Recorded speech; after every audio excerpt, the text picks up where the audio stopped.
doesn't come in or forgets, they can always go back and watch it on the portal. I'm gonna see if I can load it. It takes about 3 hours to 2 hours to convert it and about another 2 hours to upload it onto the portal. Okay. So without sitting down, let's get started with the awesomeness newsletter. Let's see what's going on. What is going on? Where are we? Where are we? No, no, no, no. I don't want that.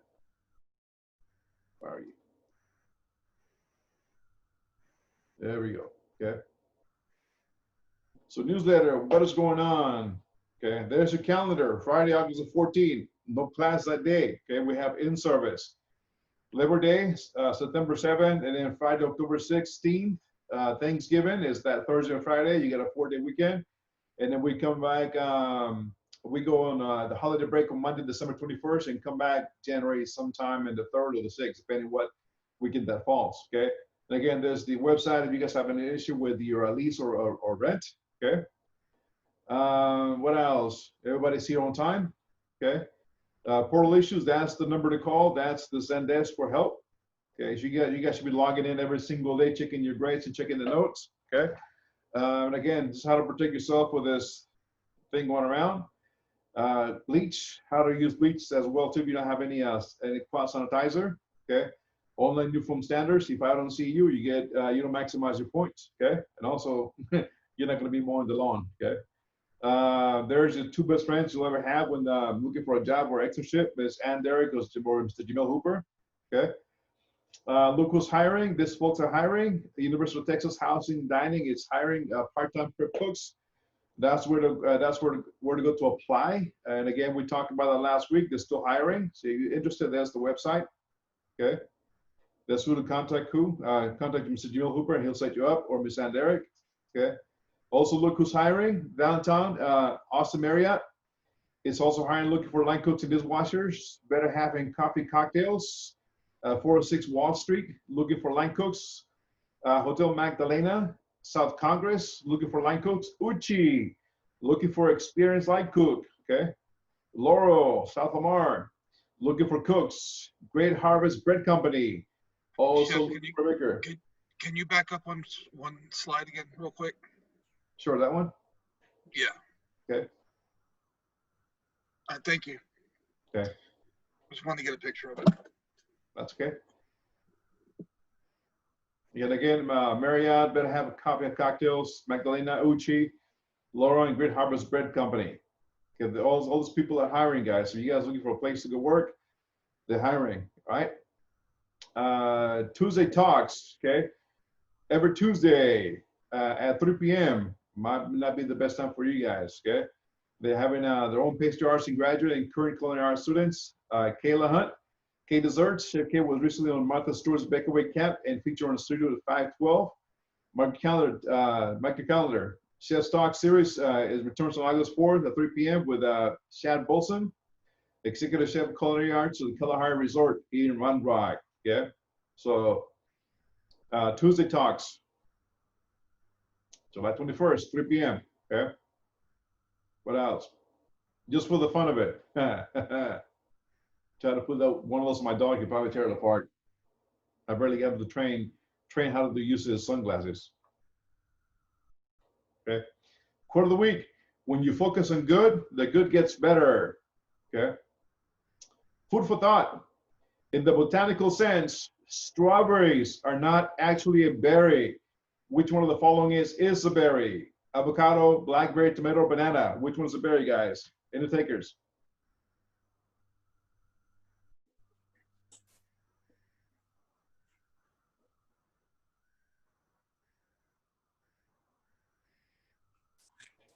I'm gonna say banana's a berry. Banana's a berry? Yeah, banana's a berry. I'll go with the obvious blackberry. Avocado. Avocado. It's got to be banana. Banana, but banana, avocado, and blackberry. Okay, okay. So we got avocado, blackberry, banana. All right. I'm gonna say tomato because nobody said tomato, so You're gonna be the oddball. All right, tomato. yeah. Tomato. All right, let's see which one is it. Okay. Here we go. Bananas.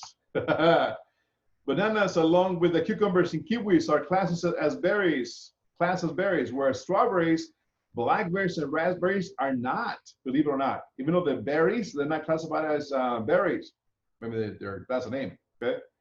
To be They're considered, Chef, they're considered accessory fruits. right, garnish. Oh, no, that's the biological term. I learned this in college. There you go.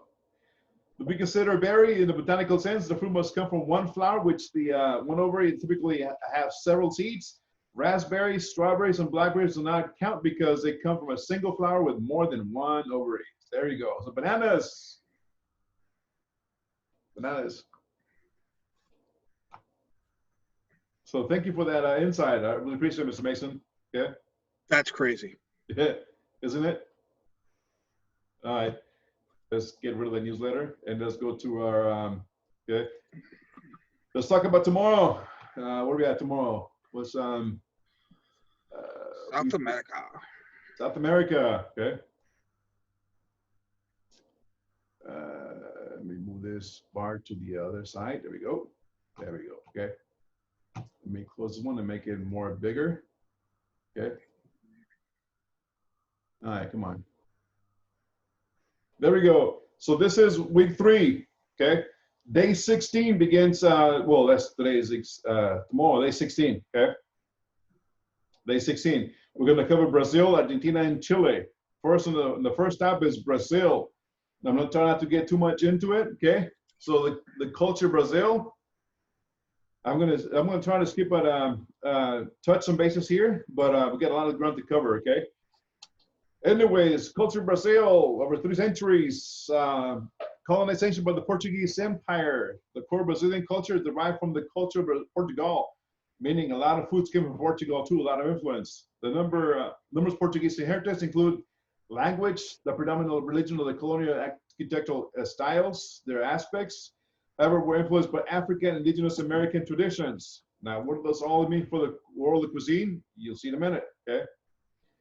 Anyways, indigenous American traditions as well as those from other Western European countries. Some aspects of Brazilian culture are contributors to Italian, German, and other European immigrants. Amerindian people and Africans played a large role in the formation of the Brazilian language, cuisine, music, dance, and religion.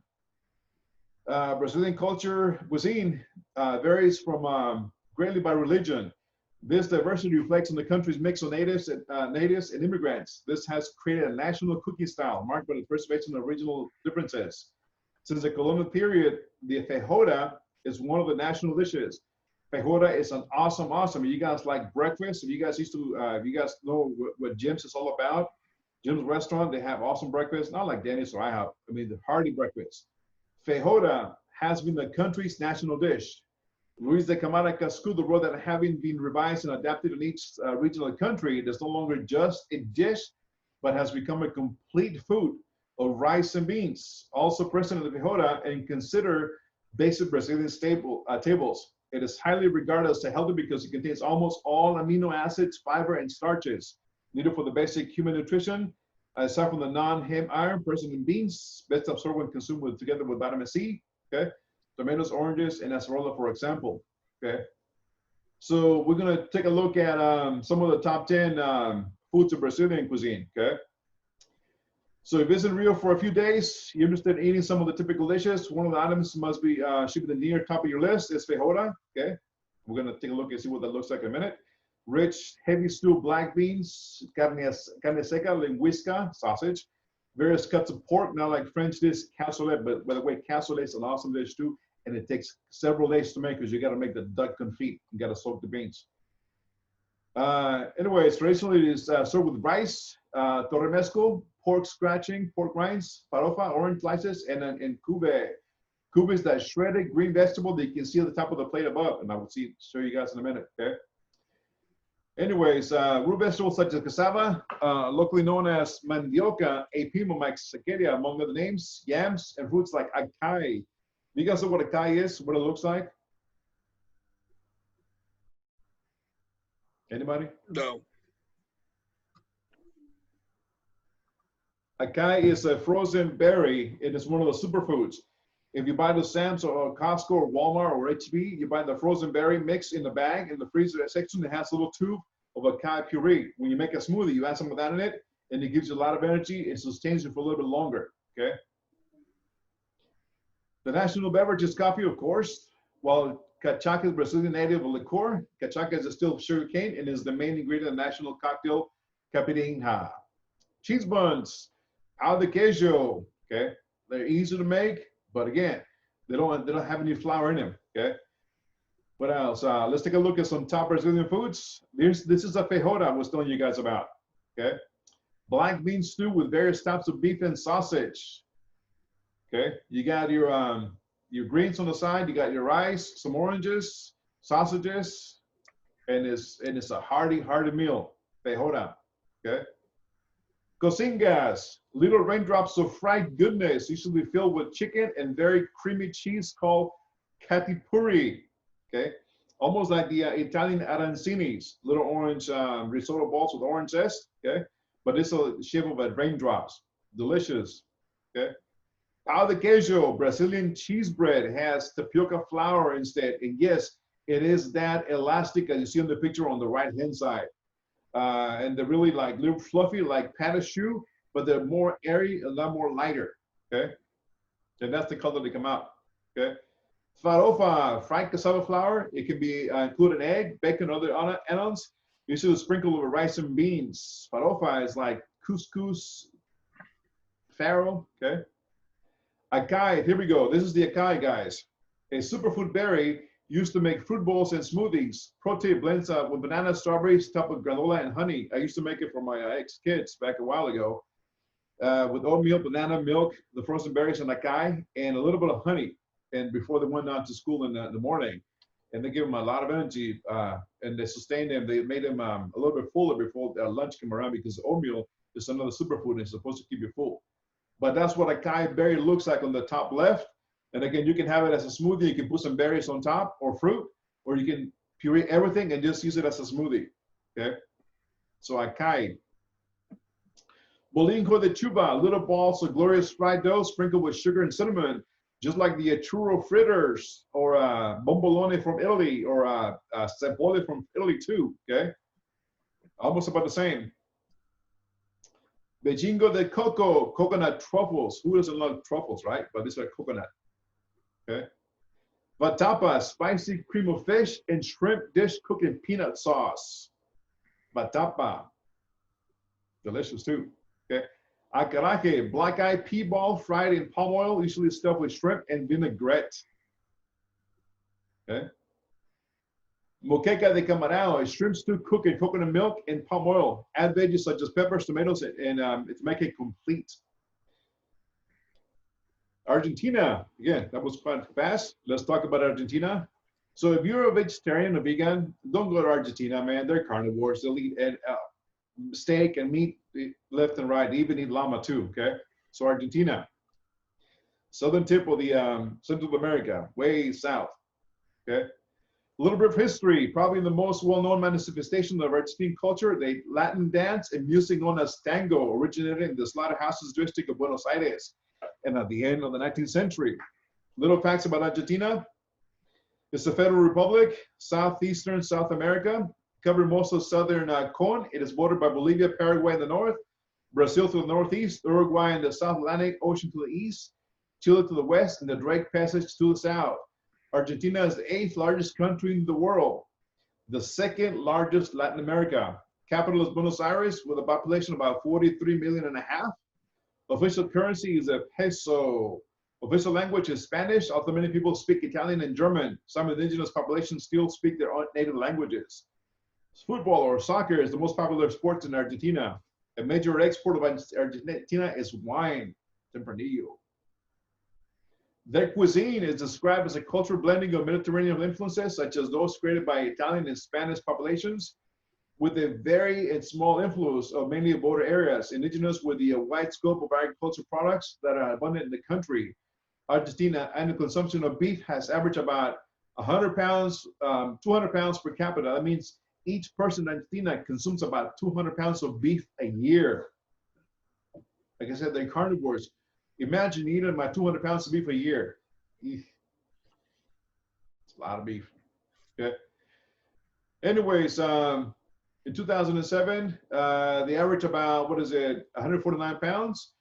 Asado, the Argentine barbecue, another dish that more generally matches the national identity. So here in the States, we got, in the East Coast, we got clam bakes. In the South, we got barbecues, so forth, so on. In Argentina, they have asado. That's a national pastime, food pastime. Argentine people have a reputation for their love of eating. Social gatherings accumulate concentrating of sharing a meal. Invitations to have dinner at home, generally viewed as a symbol of friendship, warmth, and integration. Sunday family lunch is considered the most significant meal of the week, whose highlights often include asado or pasta.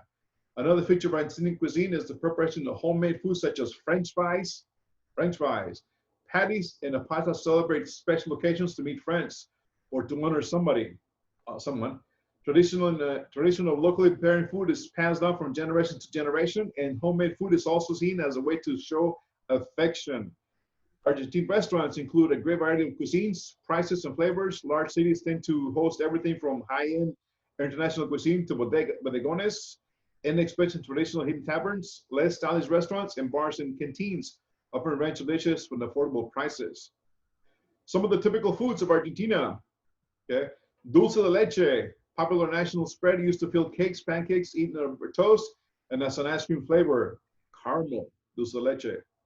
Grilled meat from asado or barbecue is a staple with a steak or beef ribs, especially common. The term asado itself refers to the long strips of flank cut beef ribs. Popular items such as chorizo, pork sausage, blood sausage, chitterlings, and sweet bread. Has any of you guys ever had any sweet breads at all? No, sir. You guys ever worked with sweetbreads in the past?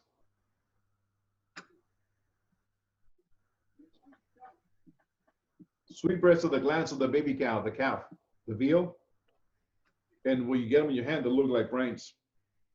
You got to peel them, poach them, take them out, and then cut them and saute them with a little bit of clarified butter.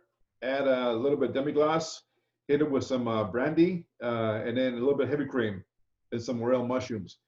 When I was 17 or 18 years old, that was my first, the first dish that I ever made in the restaurants back in California, and I was hooked on it ever since then. The real silky, buttery, and the real velvety too. Anyway, and other parts of the animal also enjoy. In Patagonia, however, the lamb and chivo or goat are eaten more frequently than beef. Whole lambs and goats are traditionally cooked over an open fire in a technique known as asado a la estaca. Okay, beef cooked at the stake. The most common condiment is chimichurri. Now, you guys have a recipe for chimichurri on the portal. Don't go by that recipe, okay? I'm going to pop in the video once we get to the menu, and I'll pop in the link for you guys how to make the chimichurri traditional way, the Argentina way, okay? The only thing that on the recipe, it calls for fresh chopped parsley. If you don't have any, dry parsley it's okay, okay? Anyways, chimichurri, a sauce of herbs, garlic, and vinegar. Unlike other preparations, Argentines will not include chili on the version of chimichurri. Breaded and fried meats, milanesas, are used as snacks in sandwiches or eaten warm with mashed potatoes, puree, or empanadas, small pastries of meat, cheese, and sweet corn, and 100 other fillings. Are common sites of parties and picnics, as well as starters of meal, a variation of the empanada gallega. Galician empanadas, a big round meat pie, mostly common with tuna, mackerel, vegetables, and salads also eaten by Argentines. Tomatoes, onions, lettuce, eggplants, squashes, zucchini are common side dishes. Italian staples such as pizza and pasta are eaten as commonly as beef, fideos, noodles, tagliatelles, fettuccine, and tagliatelle, gnocchi, raviolis, and cannellonis. Can be bought freshly made with the establishments in larger cities of the Italian-style ice cream is served at large parlors, even drive-through businesses. In Chubut, the Welsh community is known for tea houses offering scones and torta galesa, which is rather a torta negra. Sandwiches de miga are delicate sandwiches made with a crustless butter white bread, very thinly sliced, cured meat, cheese, and lettuce, and often purchased for entrepreneur homes cooks. They can be eaten light and an evening meal. Okay. A sweet paste dulce de leche is also another traditional national food used to fill cakes, pancakes, and again, or spread on toast. You can either just eat it with a spoon out of a can. Okay. So here are the top 10 dishes of Argentina. If you travel to Argentina, Buenos Aires, one of the two awesome cooks that I have from Argentina, they're back home. One of them came as an intern. He's a sushi chef. He has a sushi business in Argentina. Awesome guy. Anyways, well, beef is the backbone of Argentina's daily diet. There are plenty of other tasty treats awaiting you in the world of 8th largest country. Besides taking inspiration from Italian and Spanish immigrants, Argentina's dishes also feature ingredients from the Andean Northwest as part of the Patagonia and the South. So here are the top 10 dishes you should try. First of all, on the number one top of the list is choripan. Another cheap and cheerful street food hit. Choripan usually served as an entree or an asado, barbecue. Thanks to its hands-on shape, this sausage sandwich with chorizo and sausage teams up with a pound of bread. It is an ideal snack for travelers on the go. You can slather with chimichurri, a spicy sauce made from oregano, parsley, garlic, chili flakes, and white vinegar, red wine vinegar, or salsa criolla, tomato, onion, red bell pepper variant. Chorizo is usually made from pork. Boar sausages can also be found in some restaurants.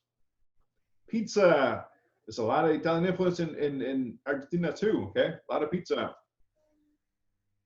Milanesa, another Argentina dish with Italian influence. The milanesa, known as escalope in the rest of the world, usually made from a silver side, a round beef from the outside of the leg, or chicken breast. The meat is hammered down in a thin cut before being bathed in breadcrumbs and either fried or baked. Toppings, however, raise delicious excitement levels. A caballo or on horseback means topped with a fried egg. So if you order a caballo, it means with a fried egg on top. A la Napolitana ups the ante with cheese and tomato sauce, while a la Suiza uses Gruyere cheese. So you can have either one of those variants. Large appetizer should order completa with ham, cheese, tomato sauce, best accompanied with French fries and a token of salad. Okay. Provoleta, soft, round provolone cheese, fairly bland eating experience. But it's, if it's slapped on the grill, provoleta made from the cow's milk, then turns into gooey goodness, and it's a classic starter for Argentina asado or barbecue. Grilled to a specially sized skillet or a simple foil dish. Provoleta is salted top with oregano and should be slightly crisp on the outside, yet melted on the inside. For creamy yet acidic taste, try the goat's milk provoleta. Asado, okay. Beef so tempting in Argentina that even vegetarians have been known to succumb to its wiles. The best way to sample asado, which refers to both the barbecue as well as traditional way of grilling beef. It's the most important social event of Argentina, bringing together friends, family every weekend. Okay, the multi-step meal can be last several hours. Entrants include choripan, morcilla, blood sausage, provoleta. Okay, here we go. This is what asado looks like in Argentina. Okay, it's a steak cookout outside. Sausages, ribs, beef, skirt, steak, anything you can possibly grill. It's a meat lover's paradise. So if you're a Texan that loves meat, that might be your salad, okay? Asado. Yes, they even eat llama, okay? Believe it or not, there's a slice of llama hiding under all that pretty foliage, courtesy of Mr. Pablo Bacarat. Eating llama steak is a norm of Argentina's northwest, given the camelid is well adapted to the Jujuy province, so 2,000 plus meters above sea level altitude. While its flavor is more rustic and earthy than beef, remember that, earthy, okay? Fat levels are lower, which makes a healthy alternative. It can be sampled in empanadas, a stew, or a standalone steak.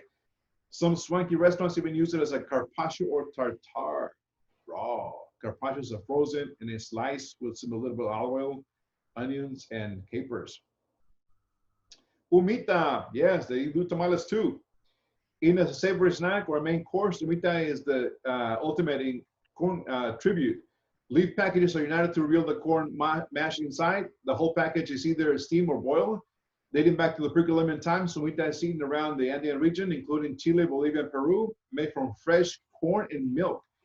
See, in the masa, you guys use water, chicken stock, and lard, right? This one uses milk.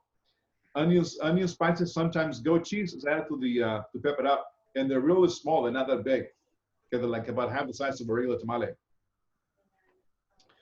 Locro, hearty stew. Locro is a national dish, traditionally served on May 25th. The day marking Argentina's May Revolution, made from white corn, beef or pork, tripe, and red chorizo. as well as other vegetables, including white beans, squash, and pumpkin, and seasoned with cumin and bay leaf. This tasty meal in a bowl is an ideal winter warmer. It can be wrapped up with a dash of chimichurri, hot salsa made from paprika, spring onions, and chili. Also worth trying. Carbonara, similar dish. It includes sweet corn served with the inside a baked seasoned pumpkin. There we go. So dulce de leche, guys. Like I said, it's a caramel. Okay, just open the can and go to town. Okay.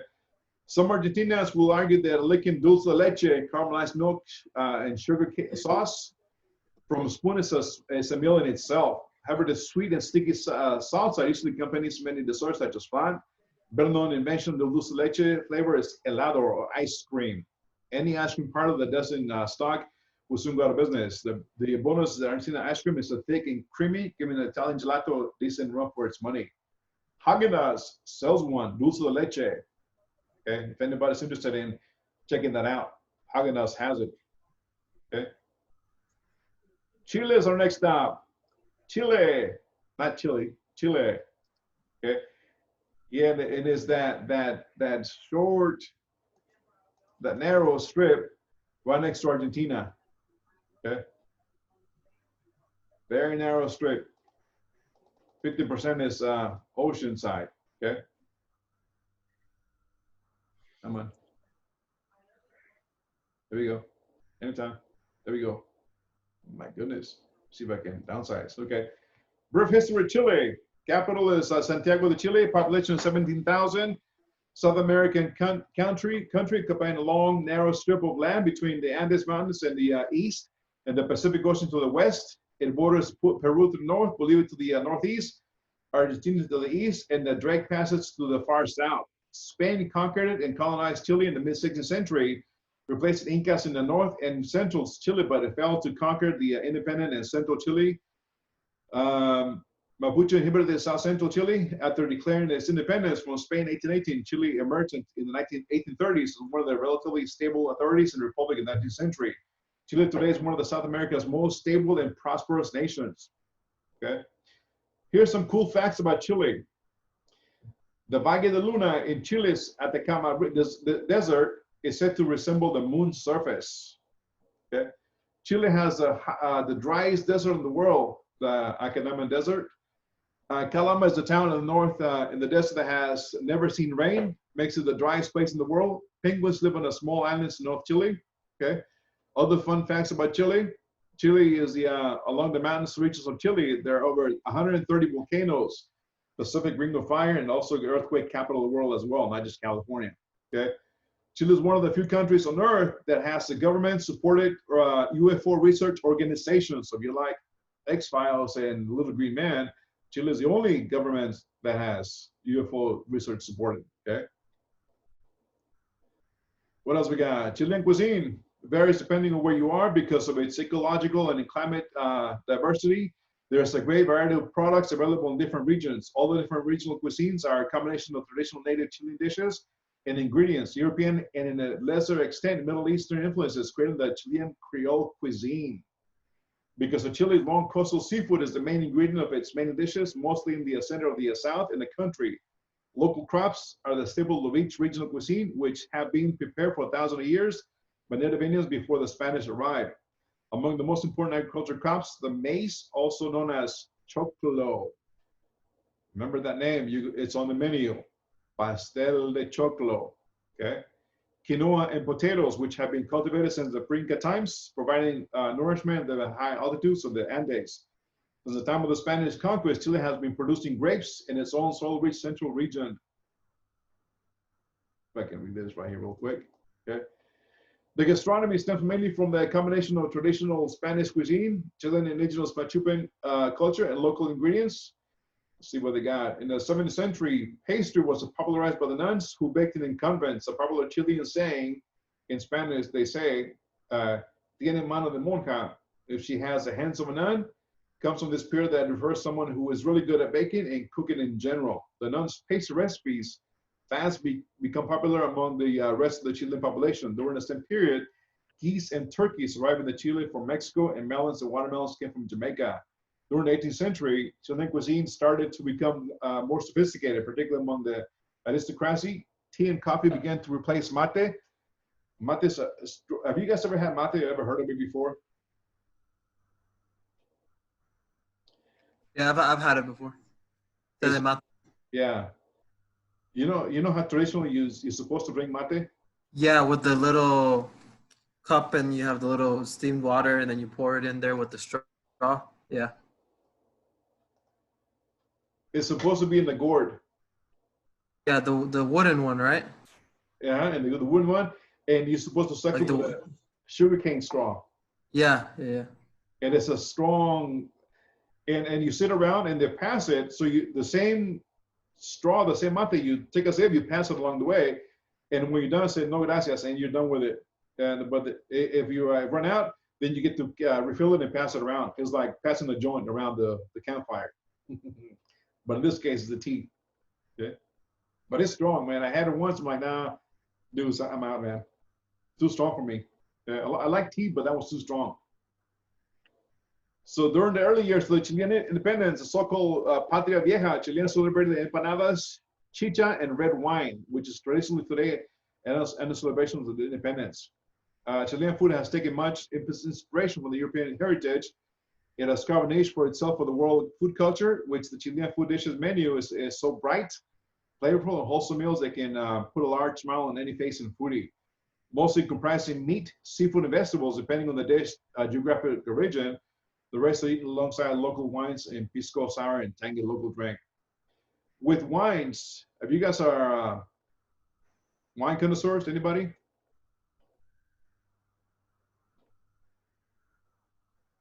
Not a connoisseur, but I like to drink wine.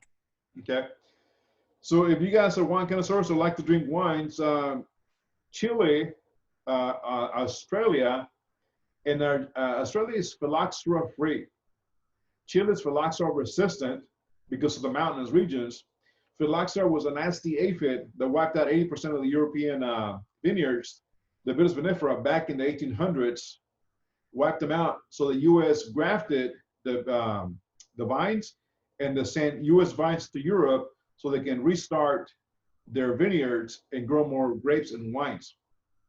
So phylloxera is a nasty aphid, is like a bed bug in the vineyard world. So Chile is phylloxera resistant because of the mountainous regions, isolated from the rest of the world. Australia is phylloxera free because, again, it's not in the mainland. It's isolated from the phylloxera nasty aphid. Okay, just a little history about wine. Okay, so let's take a look at some some of the 10 most popular foods in Chile. You must try if you visit. Okay, empanadas. Okay, empanadas are delicious dough pastries, baked or fried, filled with tasty cheese, succulent seafood, beef, olive oil, and onion. Most local believes that the secret to making a good empanadas, preparing the filling the night before. Chileans are fond of empanadas throughout the year and take great pride in serving homemade empanadas to favor those guests. Okay, empanadas, and again, Puerto Rico, they call them pastelitos, right? Filled with meat, olives, okay, and you can fill them with anything, but mostly meat. Okay. Chilean humitas, same as Argentina, they have a lot of similarities. Humitas are the Chilean version of tamales, sweet or savory. Humitas are made with boiled flour and cornmeal. Corn husks are stuffed with ground corn, basil, onions, and ground paprika. They're often tied together with a thread of wine or twine. Humitas are cooked to perfection by either boiling or steaming in hot water. Pastel de chocolo, this is on your menu for tomorrow, guys. This is on your menu for tomorrow, okay? Pastel de chocolo, South American dish based on sweet corn or chocolo. Pastel de chocolo is an excellent representation of the mestizo, mixed style of South American cooking, inspired from the Spanish style empanada and nadia humitas. Pastel de chocolo is preferred blend of sweet and savory corn pudding, bursting with sweet corn, ground beef, olives, onions, and hard-boiled eggs and raisins. So when you guys try to make it tomorrow, it's like a shepherd's pie. You cook the ground beef, season it, put it on the bottom of your container, and make that cornmeal batter and put it on top. And batter it with some olives, some hard-boiled eggs, and bake it in the oven to golden brown.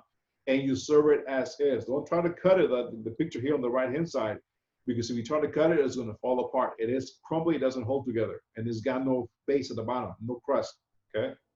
Okay, chef. The portal doesn't have that on there. It just says it's churrasco with chimichurri and French fries and empanadas dulces. The nuts and have it. Okay, never mind. Disregard that note. I thought it was on there. That's what I was saying. It's not my favorite. But anyway, so if you make it, don't try to plate it, okay? It's not one of my favorites, but it can be a really good one. Completos, hot dogs, Chilean style hot dogs. Completos are the Chilean version of the hot dogs. If you love hot dogs, you might see the completo in Chile. Typical Chilean completo is served with tomato, sauerkraut, sausage, and lots of mayonnaise. They love mayonnaise. They eat pizza with mayonnaise. Okay, here we eat it with some maybe it's ranch dressing. There with mayonnaise. In Mexico, we eat it with ketchup, right? Pizza with ketchup. There with mayonnaise. Mayonnaise goes on everything. Okay. So walk along the streets of Santiago with completos and a tall drink to keep you energized. If you're lucky, you might even find a vendor who sells completos with avocados. Okay. Ceviche. We love ceviche. Ceviche is one of the more popular foods in Chile because of the long coast. Okay, a lot of seafood. Chilean version is made with raw fish, like halibut marinated in citrus juices, initially served with cilantro, cumin, onions, sauteed garlic, olive oil. If you want to try something different, you can also go for the cold shrimp ceviche. Okay, ceviche is huge. Asado, just like in Argentina, asado. Asado is the mother of all barbecues. Chileans are extremely social and love to invite people over for get-togethers. The meat of asado, usually beef, pork, mutton, chicken, is slow roasted on charcoal grill for 2 to 3 hours and is cooked on a sturdy stick that is rotated regularly. Slow roasting the meats makes it succulent and tasty. Try this famous Chilean food barbecue at least once and you'll be there. Nice. Okay. Chorillana. It's an absolute favorite among South Chilean fast foods. Additional sauteed beef, onions, and fried eggs, and sausages to a heap of French fries. Brings up about a gorgeous twist of the mundane fried potatoes. Both items are fast designed, found in almost all bars, and loved by locals. Chorillana is a Chilean food dish you simply have to try. It's like our chili cheese fries here in the United States, or poutine and up in the north. Okay. Cazuela. It's a favorite of all the locals with both Spanish and Machupe origins. Cazuela is a heartwarming broth, loved by almost everybody. It is made with large chunks of chicken or beef, pumpkin, potatoes, cilantro, and corn noodles, and slow cooked to perfection. Chilean comfort food, cazuela is favorite with most mothers, and to ward off the cold in their children in the wintertime. Keeps it nice and warm, almost like caldo de res in Mexico. Okay. So here's your menu for tomorrow, guys. Okay. Here's the menu. You have churrasco, which is steak, okay, with chimichurri and French fries. Now, if you don't have a grill, pan-sear the steak, all right? The only thing that should go on the steak is a little bit of oil and a little bit of salt, no pepper, okay? And when you cook the steak, I know some of you guys prefer to have it well done, cremated, caramelized, blackened, Cajun, right? But I would like for all of you guys to cook your steak medium rare, okay, medium rare. And when you present it, you can cut it and fan it out just like you see on the picture to showcase the internal temperature of the steak being cooked at medium rare, okay? The reason for that is because if I'm the executive chef at a restaurant, if I'm looking for a line cook, you come across my desk, I'm going to call you for an interview. I'm probably going to give you either a Mr. Basket or a Stash. And the Mr. Basket is I'm going to give you a steak. Even if I'm hiring somebody for a sous chef or an executive chef position, I'm going to include a steak in the Mr. Basket. Because everybody can burn or cook a steak well done. But not everybody can cook a steak medium rare. Okay? So tomorrow, your steak, medium rare. Okay, medium rare. Now, after you present it, you can go back and finish it, nuke it, microwave it, drop it, deep fry, whatever you want to do with it, and cook it to your little heart contents. But for the classic, medium rare, okay? And of course, French fries. You can do whatever cut you want of the French fries. You can do waffle fries, you can do chips, you can do shoestrings, you can do steak fries, whatever French fries you want to make on your steak, okay? And chimichurri, okay, chimichurri. Now here's a little video of chimichurri. Let me see if I can pop it in, okay? I'm also going to put the link on the chat, okay? Before we go to the next recipe, okay?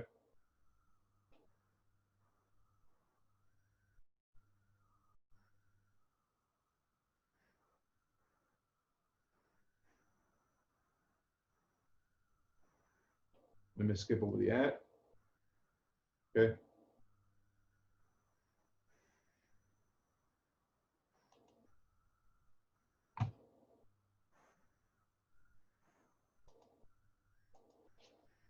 Here's the link. You may also copy it and watch it later on as many times as you want to. Okay. But can you guys see the video? Okay. I'm gonna pop it in. Okay. So take a look at it. Let's see if I can increase the screen size. Okay. Here we go. Hola chicos, bienvenidos nuevamente a mi cocina. Hoy vamos a preparar un espectacular chimichurri. Yeah, I'm sorry, it's in Spanish, but take a look at the ingredients, what she has, okay? And the technique is really easy, okay? Ustedes, pero especialmente para todos aquellos que me escribieron por privado que querían saber cómo se hacía el verdadero chimichurri tradicional argentino. Chicos, los ingredientes básicos que necesitamos son perejil, tengo 5 cucharadas que son más o menos aproximadamente 40 gramos, más o menos, ¿eh? Tengo 3 cucharadas de orégano, 2 cucharadas de ají molido, o sea, picante, 1 cucharadita de pimienta negra, 1 cucharadita de sal, 2 dientitos de ajo. Por otro lado, en los líquidos tengo un cuartito de agua tibia, medio vasito de vinagre de vino y un vaso de aceite de girasol. Una cosa a tener en cuenta siempre es que las proporciones del aceite y el vinagre son así, por 1 de aceite, medio de vinagre, ¿ok? Bueno chicos, súper fácil, vamos a empezar. Vamos a mezclar primero todos los secos y después vamos a ir agregando los demás ingredientes. Tan fácil como esto. Ponemos el orégano, le agregamos el ají molido y a esto lo vamos a hidratar con el agua caliente, el agua tibia. Vamos a poner un poquito de agua y lo vamos. So she has dried oregano, dried crushed chilies, and she's going to put them in a little bit of warm water to rehydrate those dry ingredients, okay? Vamos a hidratar. Si nosotros no le ponemos el agua tibia, lo que va a pasar es que la hoja, hasta que se hidrate con el vinagre y el aceite, van a pasar unos cuantos días. Entonces, lo que podemos hacer es acelerar el proceso poniéndole el agua tibia y todo esto se hidrata y podemos seguir con la receta. But not boiling water. It has to be lukewarm water. You can be from the tap, okay? As long as it's lukewarm.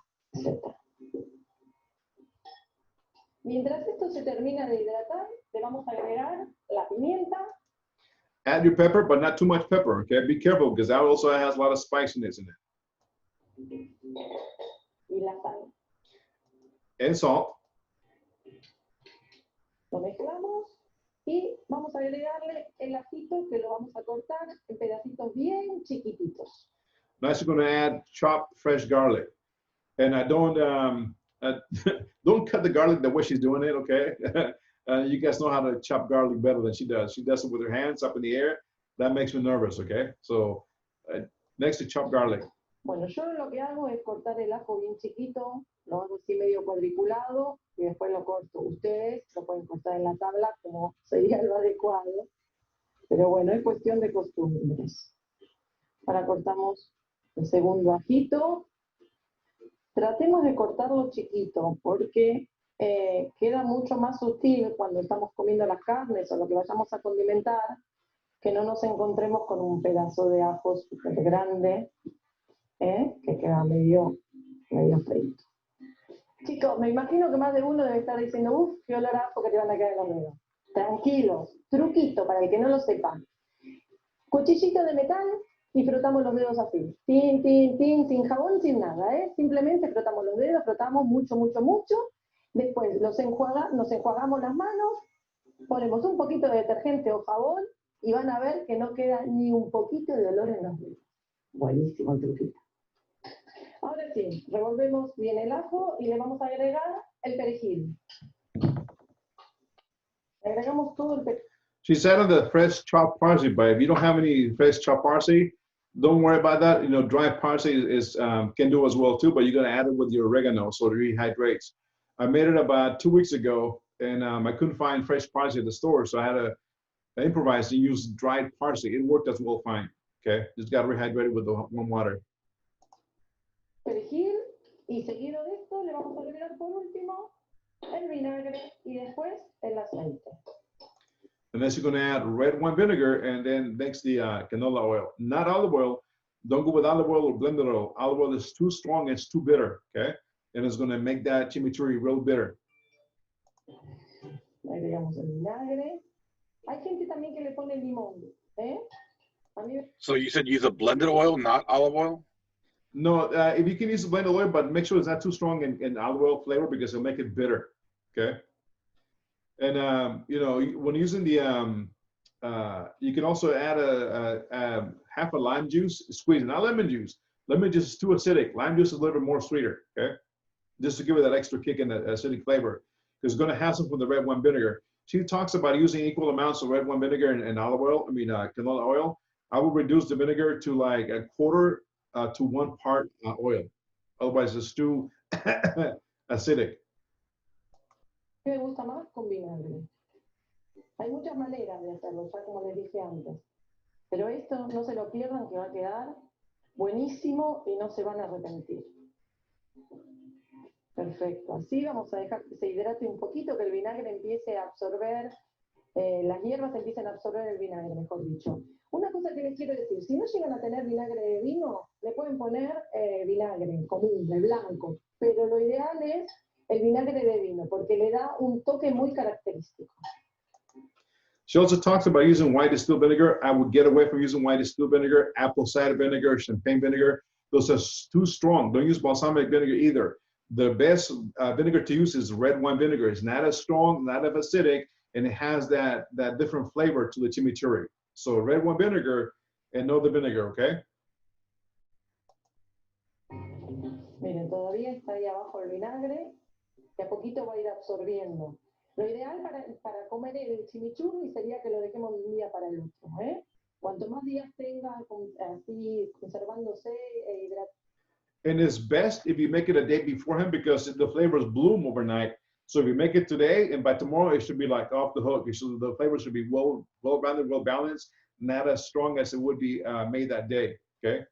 Dándose, el sabor va a ser mucho más rico. Para terminar, le vamos a agregar el aceite de girasol. El aceite de girasol, ¿por qué?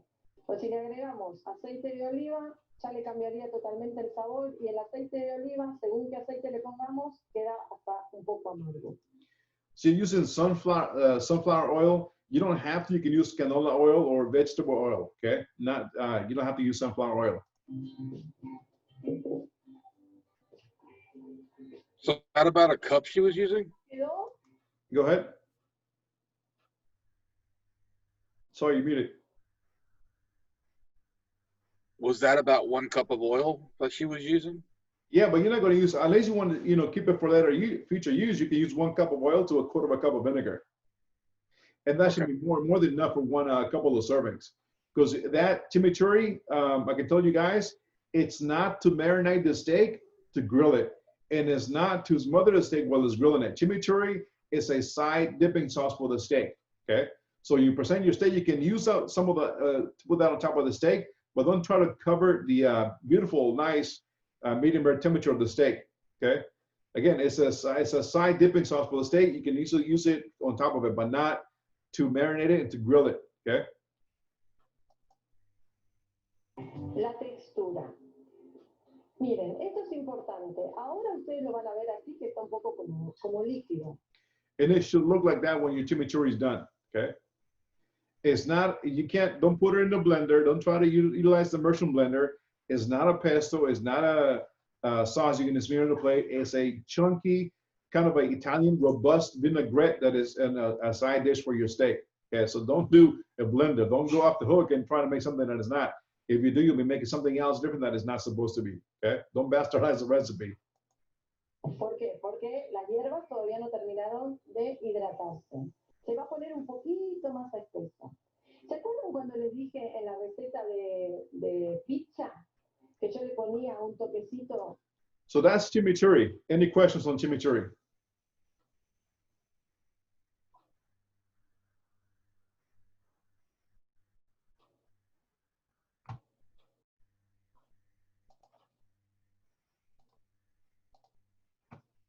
Any thoughts on the chimichurri? Chef, Yes. will it still be chimichurri if you use cilantro, or will it change the flavor too much? It'll, if you use a little bit of cilantro, you can call it cilantro chimichurri, but don't try to use too much. Because the main ingredients, the flavor profile is going to be the acidic of the vinegar, the lime juice, and then the after that's going to be the olive oil, I mean the oil, and then the herbs behind it. So don't use too much cilantro, okay? Okay, that sounds good. Okay. So steak, medium rare, French fries, and chimichurri. You got 3 recipes off the bat. The recipe in the portal, that it's totally different with the chimichurri. And trust me, guys, the video that I just showed you guys, it is straight from Argentina. One of my cooks from Argentina taught me how to make it before I even discovered this video, and that is exactly how they make it in Argentina. So don't try it. Don't try to go and make something else that is not different. I mean, it's different. Okay. So steak, chimichurri, and French fries. Next is your empanada dulces. Okay. Now the recipe calls for peanut butter and banana. You don't have to use peanut butter and banana. You can use any kind of other filling as long as it's a dessert empanada, not a savory one, not a pastelito, not an empanada with ground beef. It's a sweet, savory one. And for that one is the folding technique, how to fold that empanada. Okay. You can try using the fork method here on the left hand side, half a moon and then fork it. That is like the ravioli method. Or you can try the folding technique, the fluted. It's a little bit different. Okay. So empanada dulce. And you got to make strudel dough for the next day. Okay. So the strudel dough is like a laminated dough. So don't try to overwork that dough, and make sure it's laminated. Okay, because strudel is supposed to be nice and flaky, not dense, not thick. Okay, because otherwise, when you try to bake that strudel into the oven, it's going to be really underbaked and doughy at the bottom of the base. Okay, so strudel dough for the next day. It's a laminated dough, so it's going to take you some time to make that dough. Okay. Wait, can you repeat that, Chef, real quick? The strudel dough is a laminated dough. Okay. It is not a bread dough. It's not supposed to be dense. It's not supposed to be real overly done. Like biscuit dough. Biscuits, for breakfast, you're supposed to have, some TLC with them. You're not supposed to work them, okay? So you got steak, French fries, chimichurri, empanada for recipes, and a strudel dough for the next day. Take your time making the strudel. Don't rush it, okay? Because if you rush it, when that strudel is made, it's going to be real dense at the bottom. It's going to look like underbaked. It's going to be real doughy. And we don't want that, okay? We want it to be nice and flaky. Any thoughts about tomorrow's Argentina, Brazil, or Chile? Do they not marinate their skirt steak at all? Mm-mm. Okay. I've never had it just by itself, so. Just a little bit of oil and salt, no pepper, because pepper, you have some of the chimichurri. Okay. It's not too like stringy or chewy? No. I thought skirt steak was like a tougher cut. It is, but if you cut it with the grain, if you cut it against the grain, okay, just like fajitas. Fajita here we marinated with with the marinade and tenderize it a little bit. But in order to be able to do that, you remove the all the silver skins before sitting in a little bit of oil and then salt before you grill it. Yeah, sure. Okay. So steak, French fries, chimichurri, empanada dulce, and then you gotta do your strudel for the next day.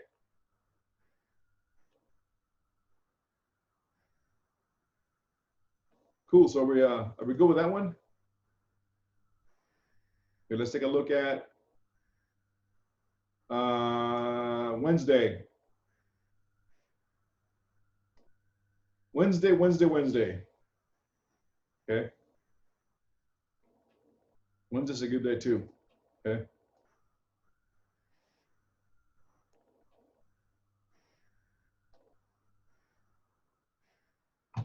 Wednesday, we're looking at Germany.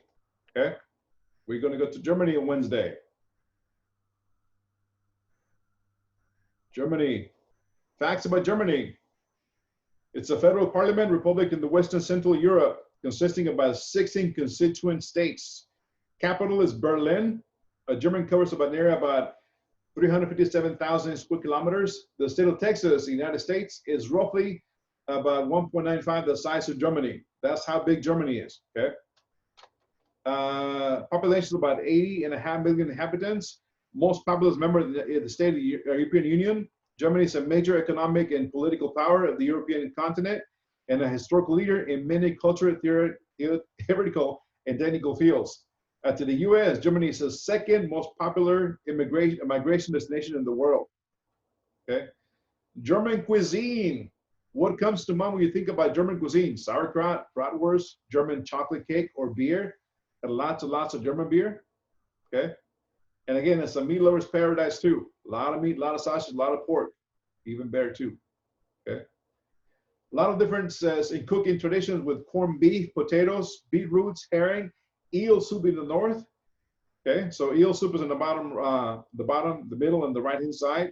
You got beetroots, you got corned beef and cabbage. Okay, it's not just an Irish meal, but it's also a German meal. Okay. Spargel, it's white asparagus. Braten, spatzel, and broodseed. A late breakfast with those wonderful brown breads and wurst in the south. Okay. Spatzel, we're gonna make spatzel on Wednesday. Okay, and I know some of you guys may not have a spatzel maker, but I'm gonna hopefully you have something that you can make the spatzel with. Okay.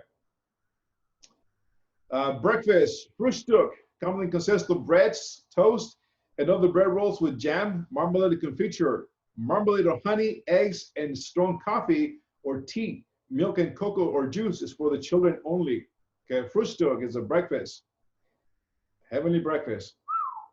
Okay. Deli meats such as ham, salted meats, salami are also commonly eaten on bread in the morning as various cheeses. Variety of meat-based spreads such as liverwurst, literally means liver sausage, my kind of sausage, can be found during breakfast as well too. Imagine eating liver sausage for breakfast. Oh yeah, I can. Love liver. Okay. Traditionally, the main meal of the day has been lunch, Mittagessen, eaten around noon, and again, more proteins for lunch, more proteins, nice and hearty. Okay, dinner, Abendazen or Abendbrot was always a smaller meal, often consisting only of a variety of breads, meats or sausages, cheese, and some kind of vegetables, similar to breakfast or possibly sandwiches. However, in Germany, as in other parts of Europe, dining habits have changed over the last 50 years. Today, many people eat only a small meal in the middle of the working day and enjoy a dinner with evening with the home with the whole family. Okay, meat in Germany. German sauerbraten, potato and dumplings, Globe, pork, beef, and poultry are the main varieties of meat consumed in Germany. Pork being the most popular. Average annual meat consumption is about 130 pounds per capita. Among poultry, chicken is the most common. Although duck, goose, and turkey also consume game meat, especially boar, hare, venison, also while available, especially in the autumn and winter. Lamb and goat are less popular. Meat is usually braised, pan-fried dishes also exist, but this recipe originated from France and Austria. Several cooking methods used to soften tough cuts have evolved into national specialties, including sauerbraten or sour roast, involving marinating beef and horse meat. Yes, horse meat, Ale silver. Or venison in vinegar, wine vinegar mixture over several days. Long traditional sausage making exists in Germany, more than 1,500 different types of sausages. German wurst are made, most wursts are made with natural casings of pork, sheep, or lamb intestines. Among the most popular and most common are bratwurst, usually made from a ground pork and spices. Wiener guineas, which may be pork or beef, in a smoke and fully cooked in a water bath.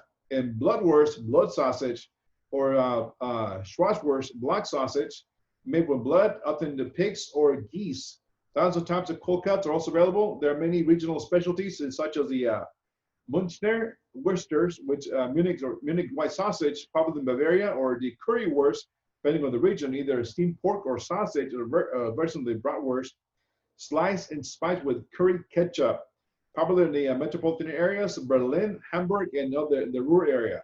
Strict regulations governing what may or may not be put into them have been enforced in Germany since the 13th century. In the market ordinance of Landshut 1236, it was set down that only top quality meats could be made into sausages. Only top quality meats. Fish, yes, fish too. Smoked sprat or salt water fish, Alaskan pollock is the most common. Popular freshwater fish on the German menu are trout, pike, carp, and European perch. Also listed frequently. Seafood traditionally was restricted in the northern coastal areas except for pickling herring, which often served as fresh braten or as roll mops. A pickled herring fillet rolled into a cylindrical shape around a piece of pickle and gherkin onion. Or brathering, fried marinated herring. Today, many sea fish such as fresh herring, tuna, and mackerel, salmon, and sardines are as well established throughout the country. Prior to the Industrial Revolution and the ensuing pollution of the rivers, salmon are well common in the rivers of the Rhine and Elbe in order. Fish fingers, known as Fischbacken, are popular processed foods made using white fish such as cod, haddock, or pollock, which has been spattered and then breaded. Hello, Long John Silver. Typical serving of asparagus with holiday sauce and potatoes, as far as vegetables. Vegetables often in stews or are used in stews or vegetable soups, but also serve as side dishes. Carrots, cauliflower, turnips, spinach, peas, beans, broccoli, and many types of cabbage are common. Fried onions are common in addition to many meat dishes throughout the country. Circa 1900, carrots were sometimes roasted in water with the broth used in place of coffee. What do you guys think about that? Carrot infused coffee? Asparagus, especially white asparagus, known in German as Spargel, is common side dish or maybe is prepared as the main dish. Restaurants will sometimes devote an entire menu to nothing but white asparagus when it is in season. Spargel season traditionally begins mid-April and ends in St. James Day, June 24. It just ended not too long ago. Okay, so here's some of the top 10 German foods. Germans are known for the traditional German cuisine around the world. What many people don't know is the fact German cuisine is so much more than just sausage and meat.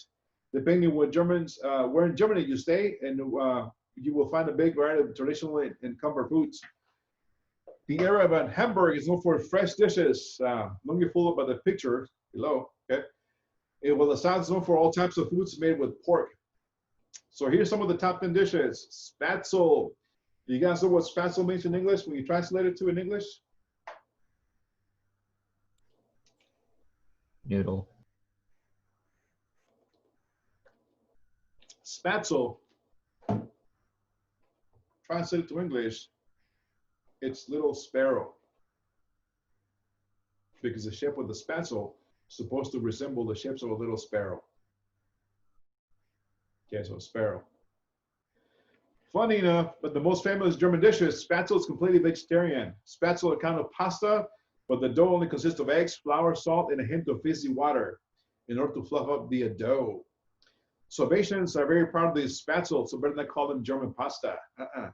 Traditional spätzle served with a side dish of meaty dishes like schnitzel, or can be made with a dish themselves. The most famous way of preparing spätzle is to top it with a huge amount of cheese, mountain cheese with a taste of some Limburg or some consistency, which is called Käsespätzle. Spätzle originally come from the area around the Stuttgart and are part of the Salvatian dishes. Spätzle, little sparrows. Bratwurst. It is not surprising that in our second place we have a dish made of pork. Bratwurst is part of every German barbecue and also different from area to area. The most famous bratwursts are, for sure, the short and thin ones coming from Nuremberg. Grill your bratwurst for 2 minutes on each side, put it in a bun, some ketchup, mustard, and ready for this iconic German dish called Bratwurstemel. Outside Nuremberg, and bratwursts are bigger and contain more fat, but no matter the size, bratwurst is part of every German barbecue party. Currywurst, hot dog with ketchup and curry. Another sausage in the top 3 out of the top 10 things to eat in Germany list. The world famous currywurst, and it's an institution in Berlin, invented in Berlin by Herta Heuer in 1949. The currywurst is usually made of pork sausage, either wrapped in darm or without darm. Don't Google it. Cut into thin slices of sausage, host is not covered in a mix of ketchup and some curry powder. and is ready for the first German currywurst. Traditionally, you will eat the currywurst accompanied by some French fries and plain white bread. Bratkartoffeln. Germans sometimes are referred to as Kartoffeln as a joke because it seems that everyday German is having at least one dish which contains Kartoffeln. While the stereotype is not true, it is true that Kartoffeln are an excellent way of eating your portion of Kartoffeln in Germany. Slice some potatoes, slice them thinly, put them in a frying pan, a lot of oil, bacon, onions, and fry them until they're dark and crispy. Not the healthiest option for top 10 things in Germany, but definitely the most, not the worst as well too. It's almost like home fries. Sauerbraten. Sauerbraten is a dish that you will usually get served when visiting the grandparents or on special occasions. To prepare a sauerbraten, you will need some highlight quality piece of beef and a lot of time. The meat is put into the oven and cooked slowly and is juices for hours and hours, but the slow cooking at a low heat will make the meat incredibly softer and tender. Delicious.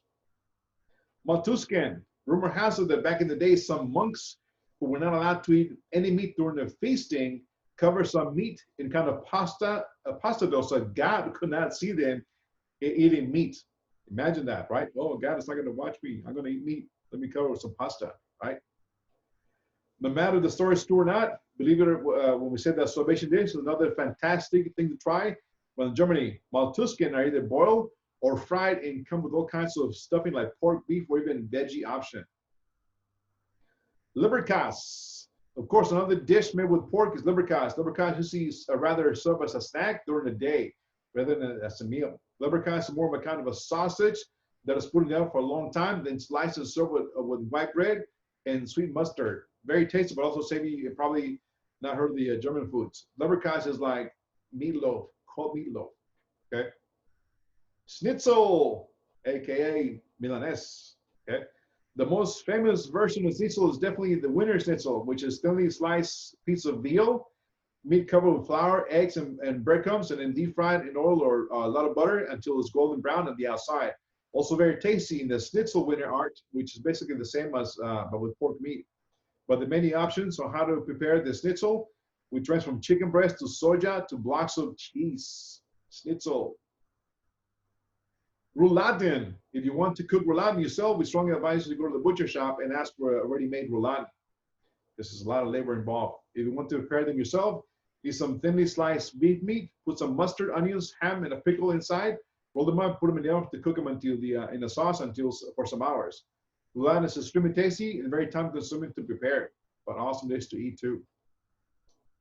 Goulash, not just a Hungarian dish. One could argue that goulash was not really a German invention, but nevertheless, Germans love their goulash, even if it may have taken the original recipes and turned them into some variations of their own.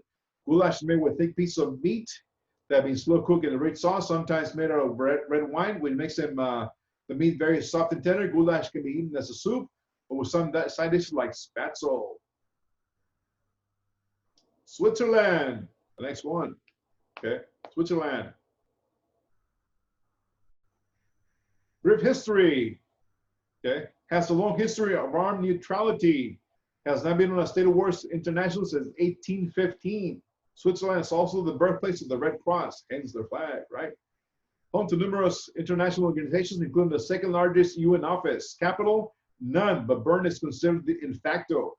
Official languages, German, French, Italian, and Romanesque. Population about 8 million. Switzerland has the highest nominal wealth per adult in the world. Cuisine. Swiss basic food items include a huge selection of bread, white, whole, or wheat, dairy products such as milk, yogurt, butter, and of course, a variety of the world's famous Swiss cheese. Also important vegetables including beans, carrots, cauliflower, potatoes, spinach, etc. Sausages and meat, mainly veal, beef, pork, chicken, or turkey, served in many different ways, grilled, cooked, or sliced or cut. Side dishes include French fries, rice, potatoes, and different types of pasta. Fruits are available from all over the world. Locally grown fruits include apples, pears, grapes, and different types of berries, such as blackberries, blueberries, raspberries, and red currants, and strawberries. Finally, there's a lot of sweets, including a second type of food that Switzerland is world famous for, Swiss chocolate. Not the Swiss mix you get at CVS or the 7-Eleven store, okay? So top 10 foods to try in Switzerland. With the mountainous landscape perfect to a decadent ski holidays, Vast Lake's unique climate. Switzerland is a perfect place for a mini break, so it's also home to some of the hearty traditional cuisine. Whether you're visiting Switzerland to enjoy an activity, highlight to some of the slopes, plumbing to the European city break, a trip is a great opportunity to indulge some of the serious feasting. Okay, so top 10, fondue.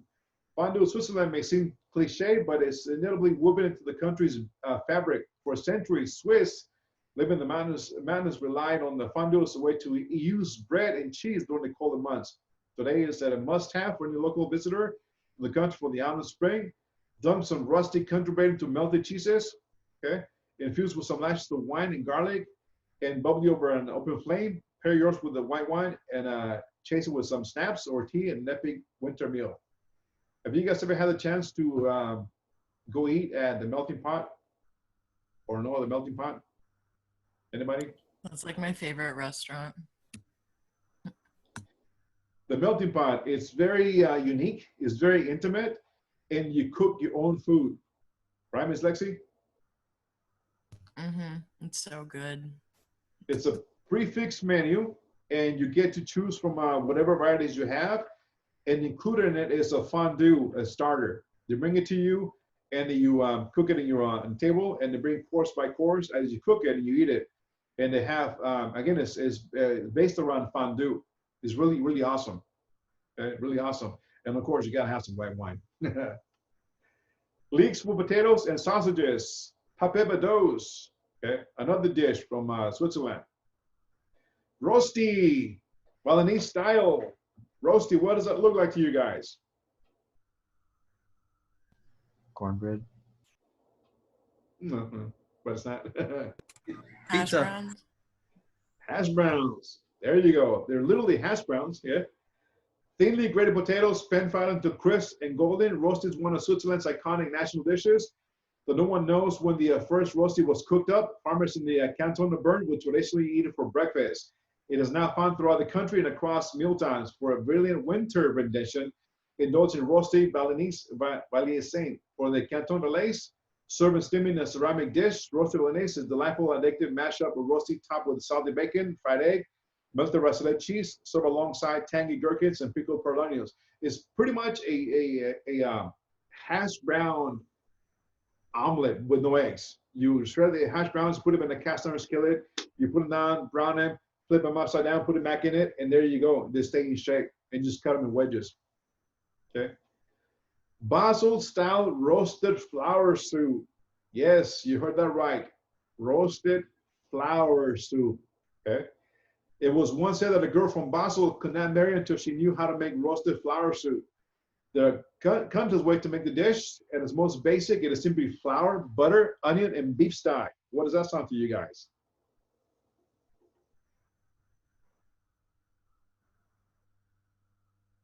Come on, foundations. Remember foundations? Sangole.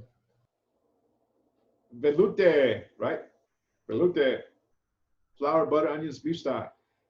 Top with a reserved grating of Gruyere. Legend has it the soup was created when a distracted cook was chatting away, leaving flour to cook in the pot until accidentally browned. Rather than ditch the mishap, it was turned into a dish that has endured. The soup is a must-have at Basel Carnival, which is officially launched. The serving of it at 3 a.m. For you, those of you guys who like to be nocturnal creatures and party until the sun comes up. Okay, raclette.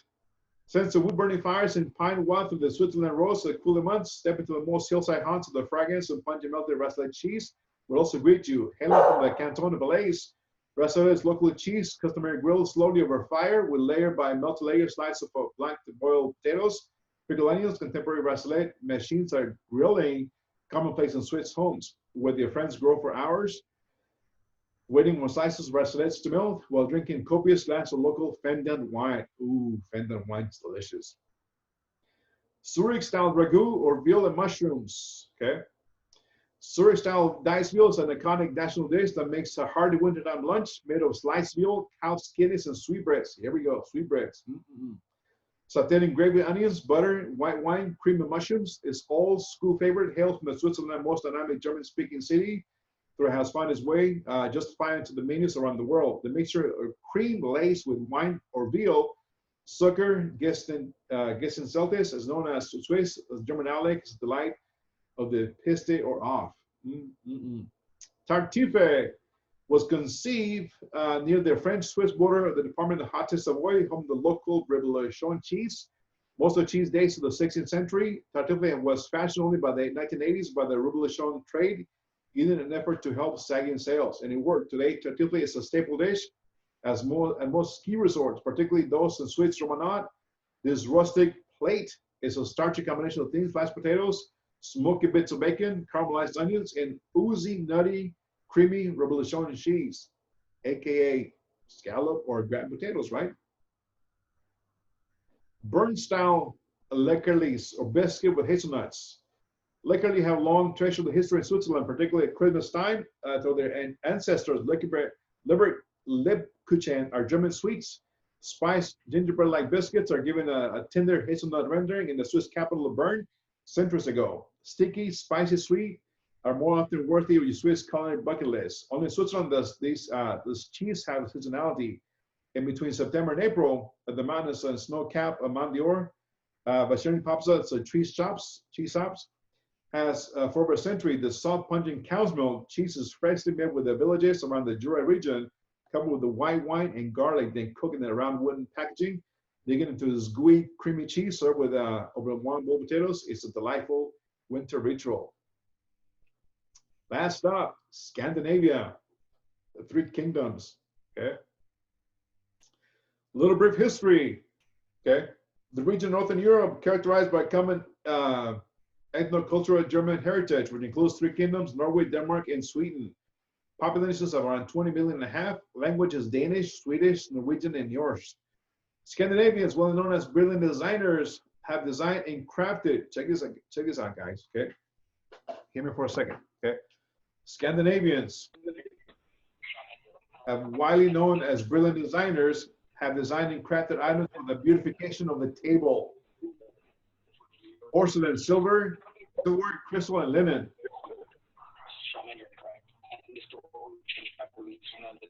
What does that sound like to you guys?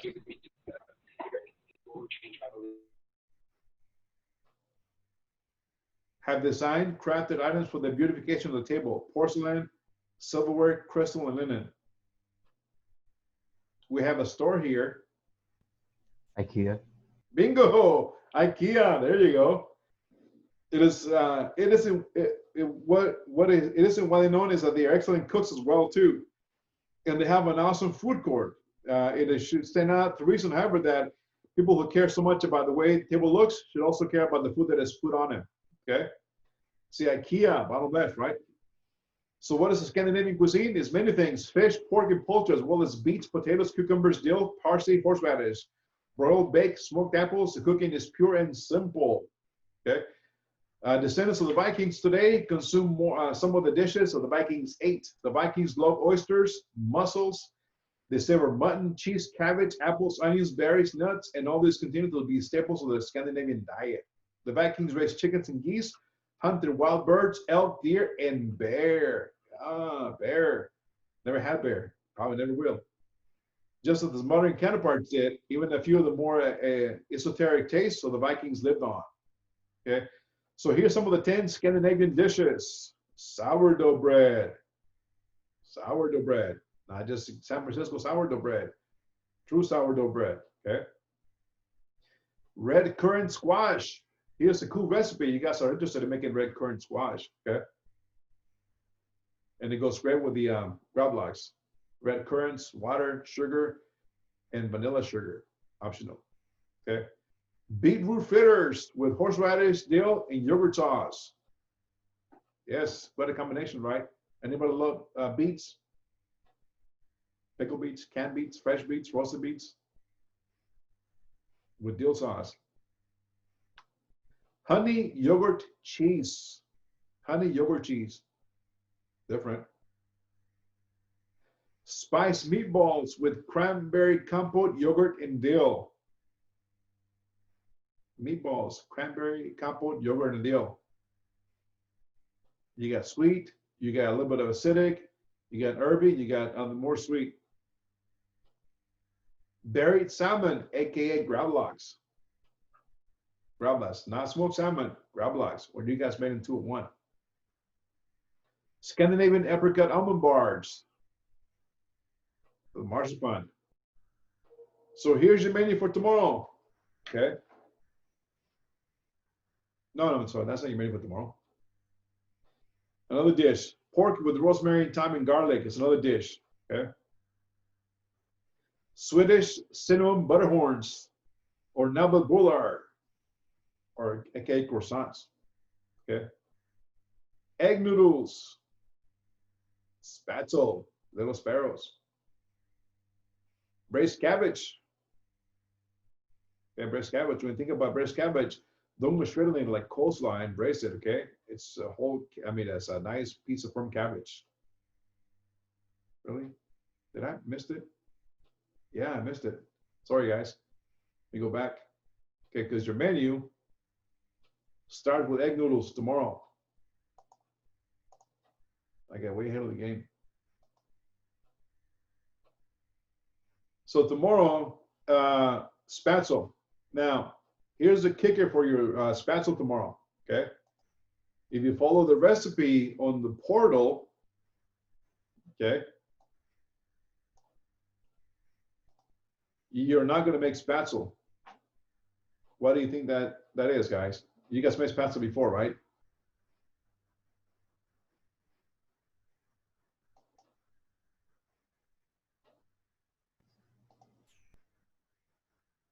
In foundations, yes.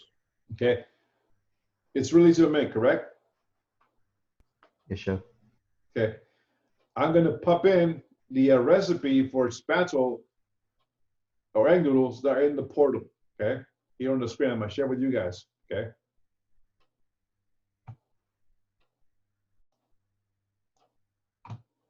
So just to make it clear, okay, and again, this class is to make you think, all right, guys?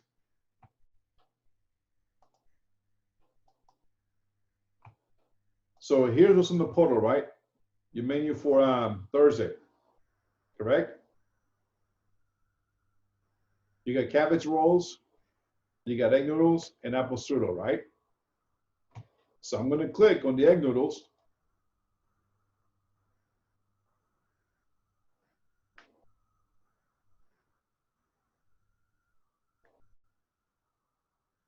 Let me see if I can zoom in a little bit once it's loads it up, okay? And since you guys made spatzel in foundations, okay? What do you guys see here on your recipe? That shouldn't be there. The semolina flour. Bingo. Okay. Bingo. So when you make the spatzel tomorrow, do not, I repeat myself, do not use the recipe on the portal for spatzel on regionals, okay? This one was intended to be the wrong recipe, okay? Because regionals is more about your research, your homework, and to think about what you guys have done in the past. And when you come across a recipe like this, okay, you guys should have a red flag up on your mind and say, this is not right. This is not the right recipe for spatzel. So go back to your foundations class, because you still have access for that one. Pull the spatzel recipe out of that one and use that recipe. Okay? Do not use this one. This one was intentionally put in there to throw you guys off. Okay?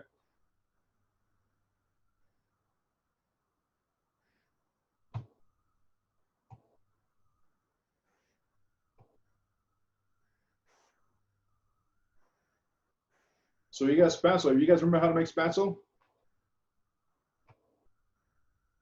No. Yes. Okay.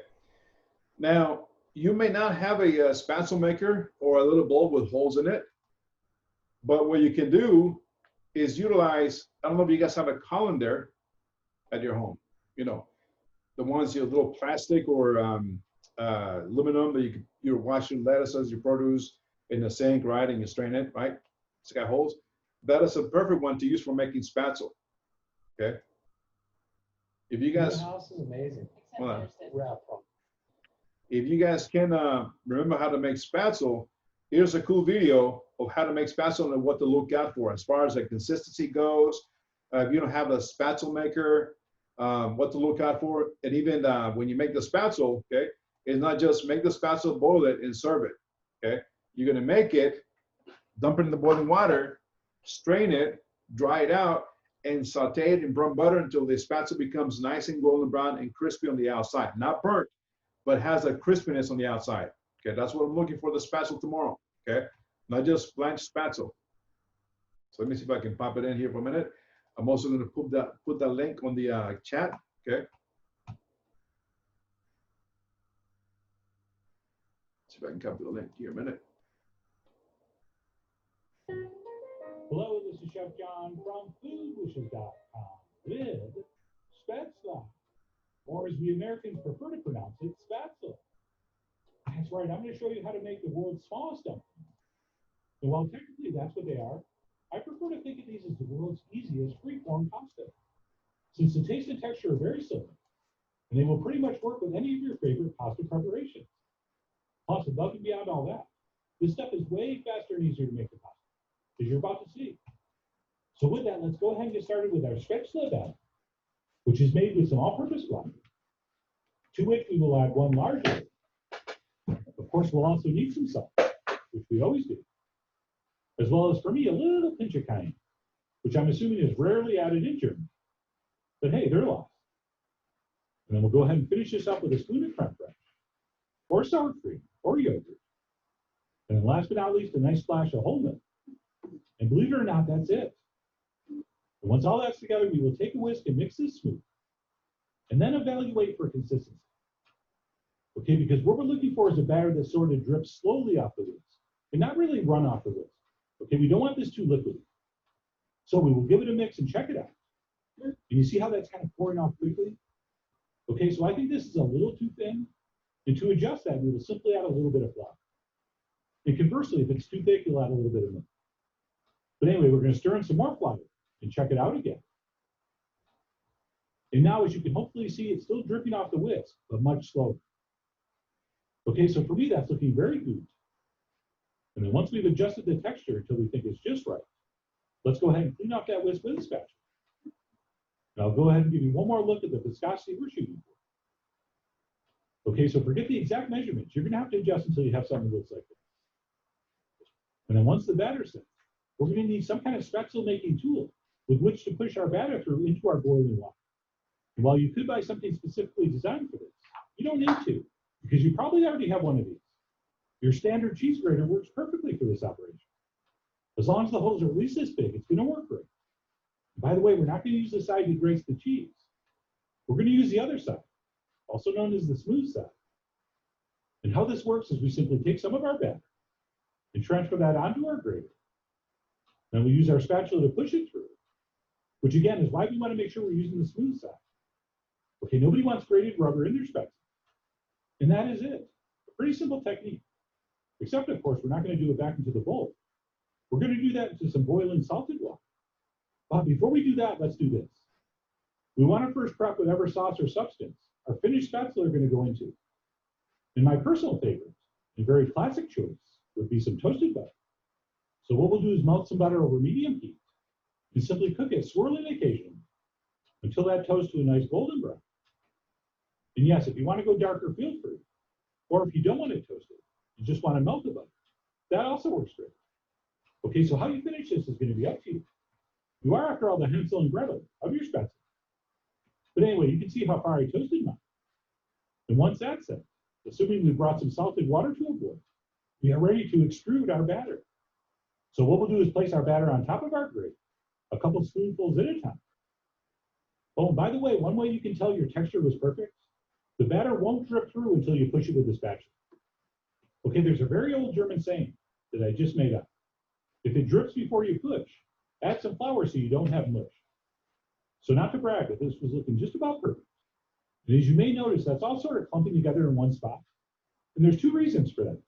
One is I'm just looking at the viewfinder and not paying attention, because I should be moving that grater around more as I'm dropping it in. But also I could have it boiling more furiously. but I didn't because it was fogging the lemon. Having said that, it's not a problem because when we take the strainer and give it a stir, those will all separate beautifully. Which reminds me, these are considered done when they float to the top, which as you saw happens very quickly. So this really is a super fast recipe. And then once those are floated, what we'll do is take a strainer and simply transfer those into our melted butter or whatever sauce you happen to be using. And we'll repeat that very easy process until our batter's gone. And by the way, this was a very small batch I did, just using 1 egg. It's only enough for like 2 portions. But the good news is you can scale this up as much as you want. And if you are going to make larger quantities, you can totally do this step ahead. And then just reheat these in the sauce when you're ready to serve. So something to keep in mind. But anyway, we'll continue on until our batter's been used up. And all our spatula has been transferred to our pan, at which point we have a few options. Since everything's hot, we can just toss this and serve it. But personally, I like to put the heat back on medium and give these a little bit of a saute for a minute or two. Okay, I don't really brown them, although some people do. And that is a very nice way to do it. But I'm just going to cook these in that hot butter for about a minute or so, just to give them a little bit of time to absorb that beautiful nutty flavor. And of course, as always, we definitely want to give it a taste to see if it needs a little pinch of salt, which mine did. So I tossed them in and gave it one last stir, as well as one last taste. And once we're happy with it, we can turn off the heat and then possibly finish with a little bit of fresh herb. I had some Italian parsley, so I'm using that. Plus some freshly snipped chives are also a wonderful choice. So I stirred that in, and that's it. Our spätzle is ready to serve up.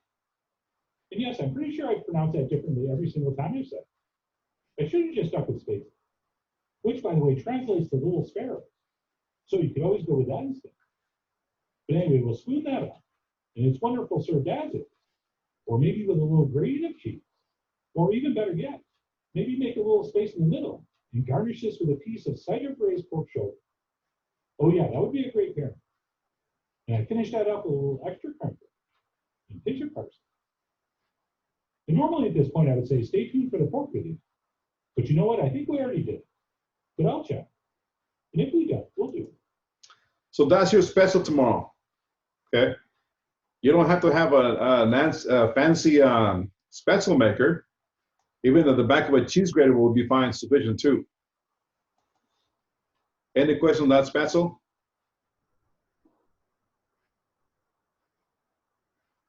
Easy to make, right? Easy to mess up too.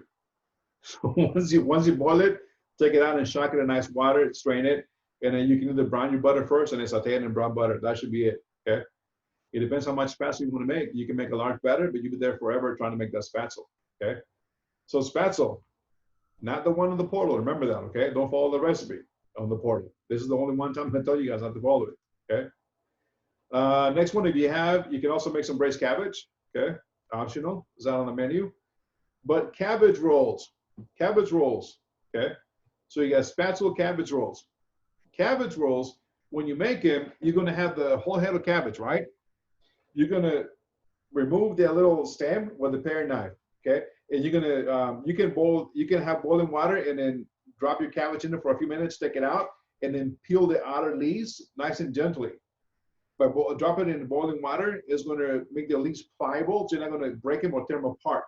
Once you have the leaves pliable, if you decide to do that, make sure they're pliable and that you can dunk them out in the hot water for a few minutes, not boiling, don't cook them, just enough to make them pliable. Take them out, okay?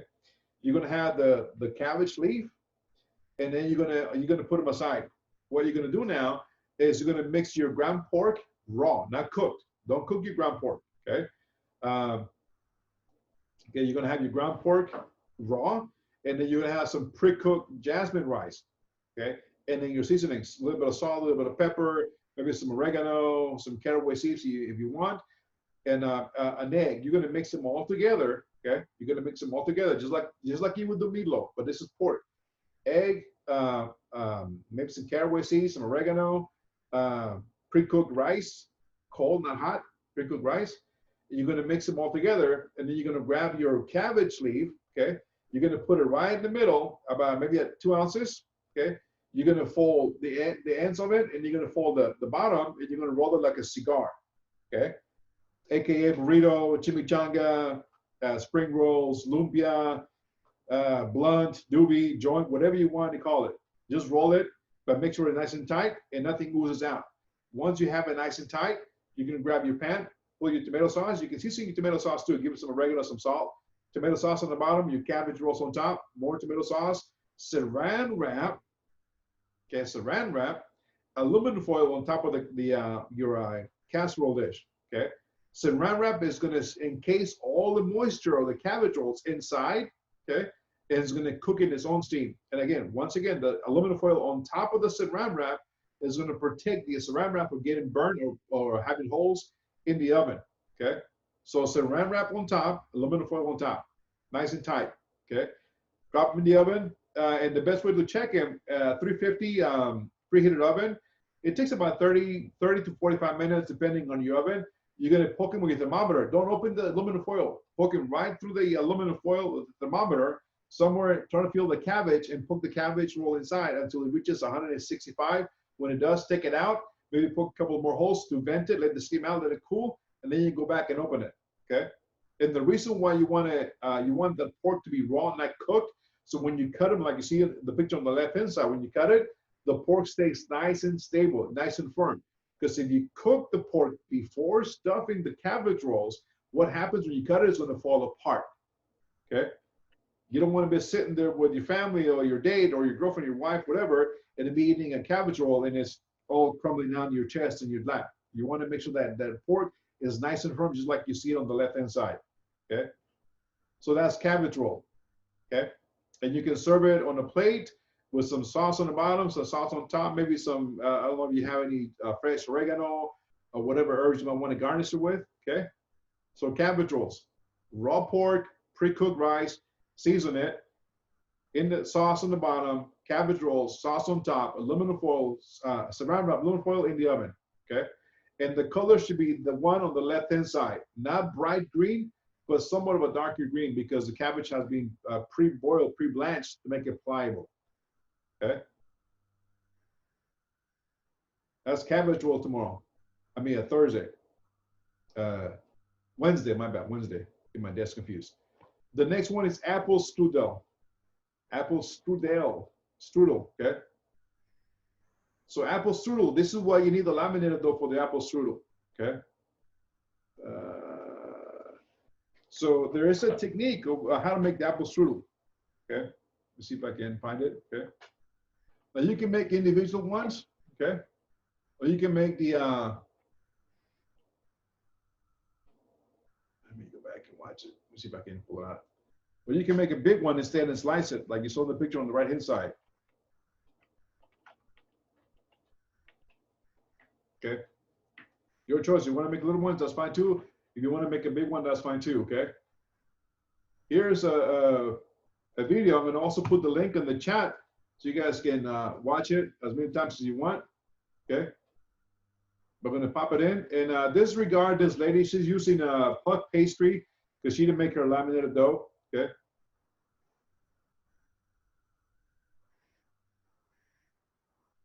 Here's a link for you guys to watch it, okay?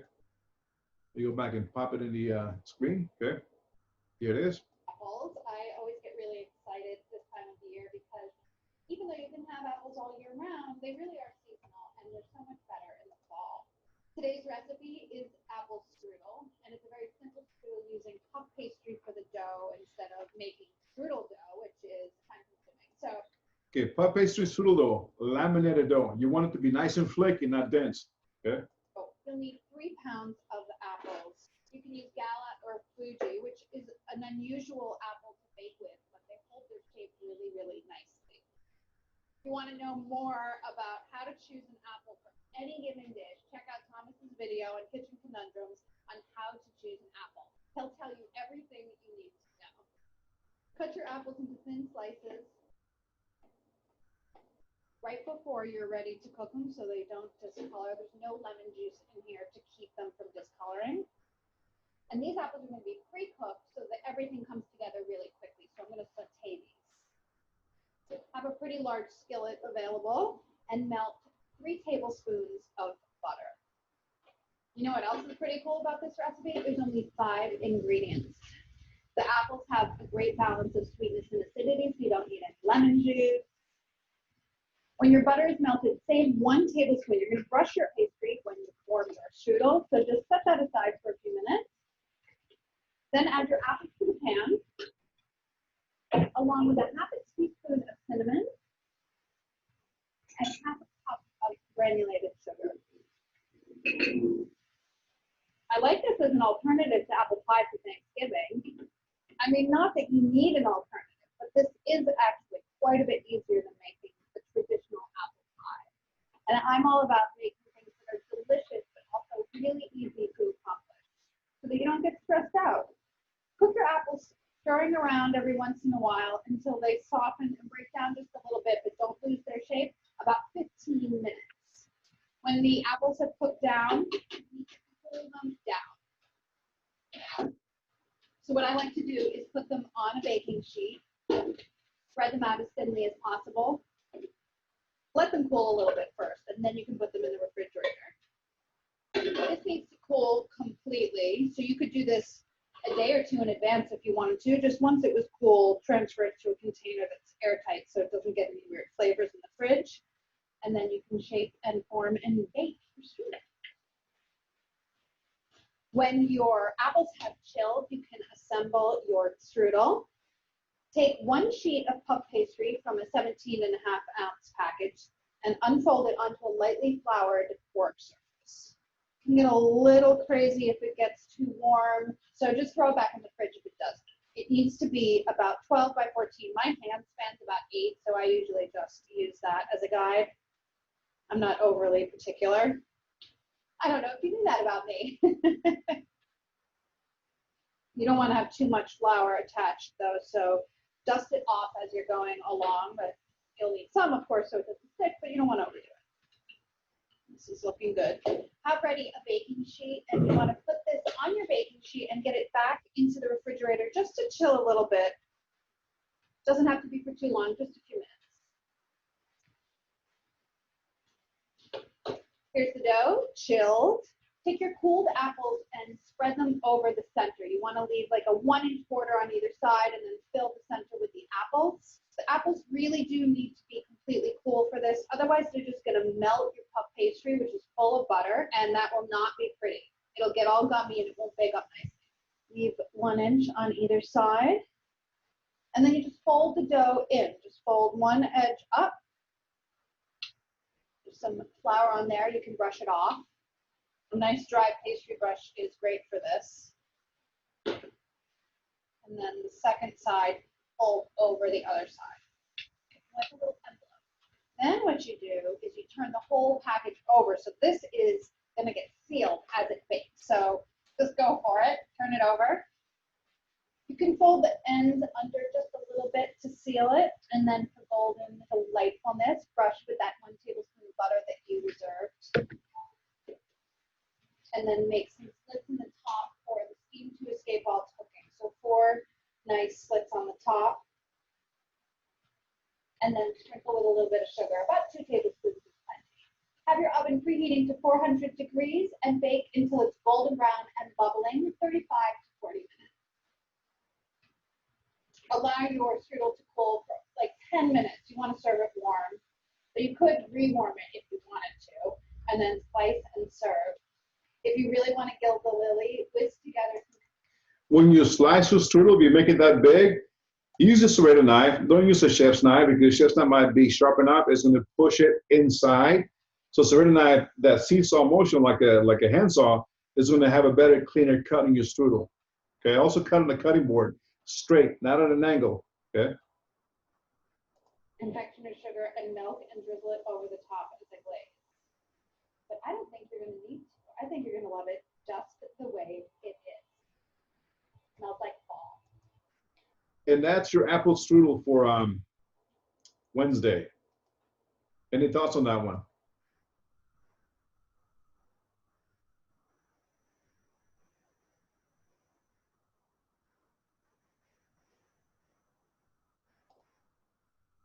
All right, that's Wednesday. Again, spatzel, you have spatzel, you got your braised cabbage, and you also got your apple strudel on that day.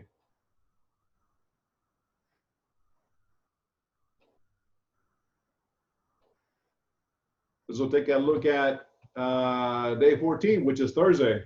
Okay. Almost there, guys. Got another 2 more days to go. Okay. Day 14, Thursday. Spain. Spanish cuisine. Okay. This is where we're going Thursday. Spanish cuisine.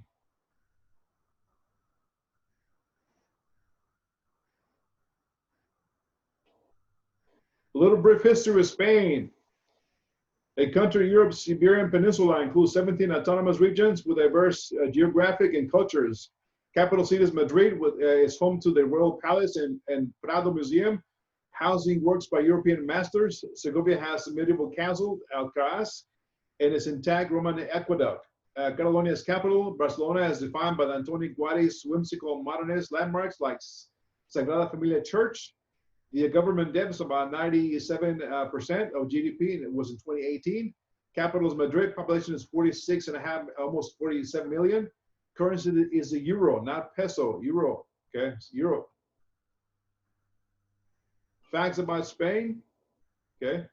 Not all Spaniards are native speakers of Castilian Spanish. There are 4 official languages of Spain: Castilian, Catalan, Basque, and Galician. The Basque people don't consider themselves either Spanish nor French. They consider themselves Basque. Okay. 3 unofficial regional languages: Austrian, Aragonese, and Aranese. Some more dialects. The Spaniards have completely different life rhythm from other Europeans. They typically have lunch between 1 and 3 p.m. They love to eat, man. They love to eat. Okay. And dinner around 10 p.m. Flamenco is not actually a dance. It's a musical style which sometimes has dancing in it. 58 million tourists go to Spain every year, making it the 4th most visited country in the world. Spain is renowned for its lively festivals, including San Fermin, Running of the Bulls in Pamplona, in Tomatina, Tomato Battle in Buñol. More than 150,000 tomatoes are usually thrown at La Tomatina, 150,000 tomatoes. Official name of Spain's kingdom is Kingdom of Spain. National anthem: Spain has no words. There are no laws about public nudity in Spain. 43% of the world's olive production is done in Spain. Okay. Spain won its first World Cup football title in 2010, which made the country the 8th country to have ever won. The tooth fairy is a mere rodent in Spain, referred to as Ratoncito Perez. So the tooth fairy is a rat. A favorite of all interesting facts about Spain's breaks, free time, and siestas are a huge part of everyday Spanish culture. Spain has the world's 3rd most populous tourist destination in 2013. Traditionally, you have 2 surnames in Spain. The first surname is your father, and the second is your mother. Spaniards celebrate New Year's Day by eating 1 grape with their family for each bell strike of the clock.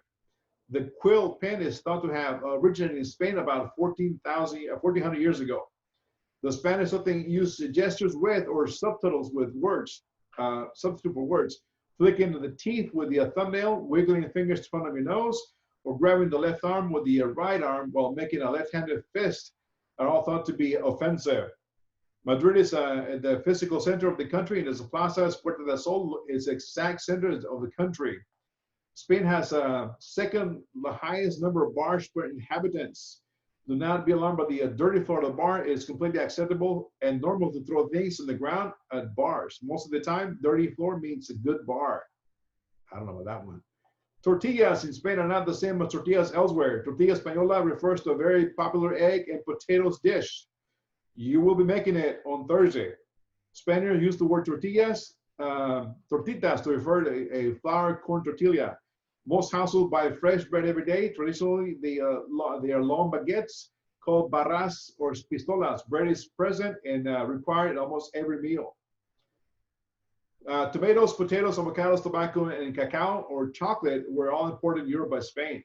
Though Spain is more famous for its red wine than white, the majority of vineyards are white grapes. Spain is the world's biggest producer of saffron, an important ingredient in paella. Saffron is about $100 and some an ounce. Okay. The family is basis for the social structure. It includes both the nuclear and extended family, which sometimes provides both social and financial support network. The majority of Spaniards are formerly Roman Catholic, although different religious beliefs are accepted. People are often referred to as Don or Doña, and their first name with the formal occasions.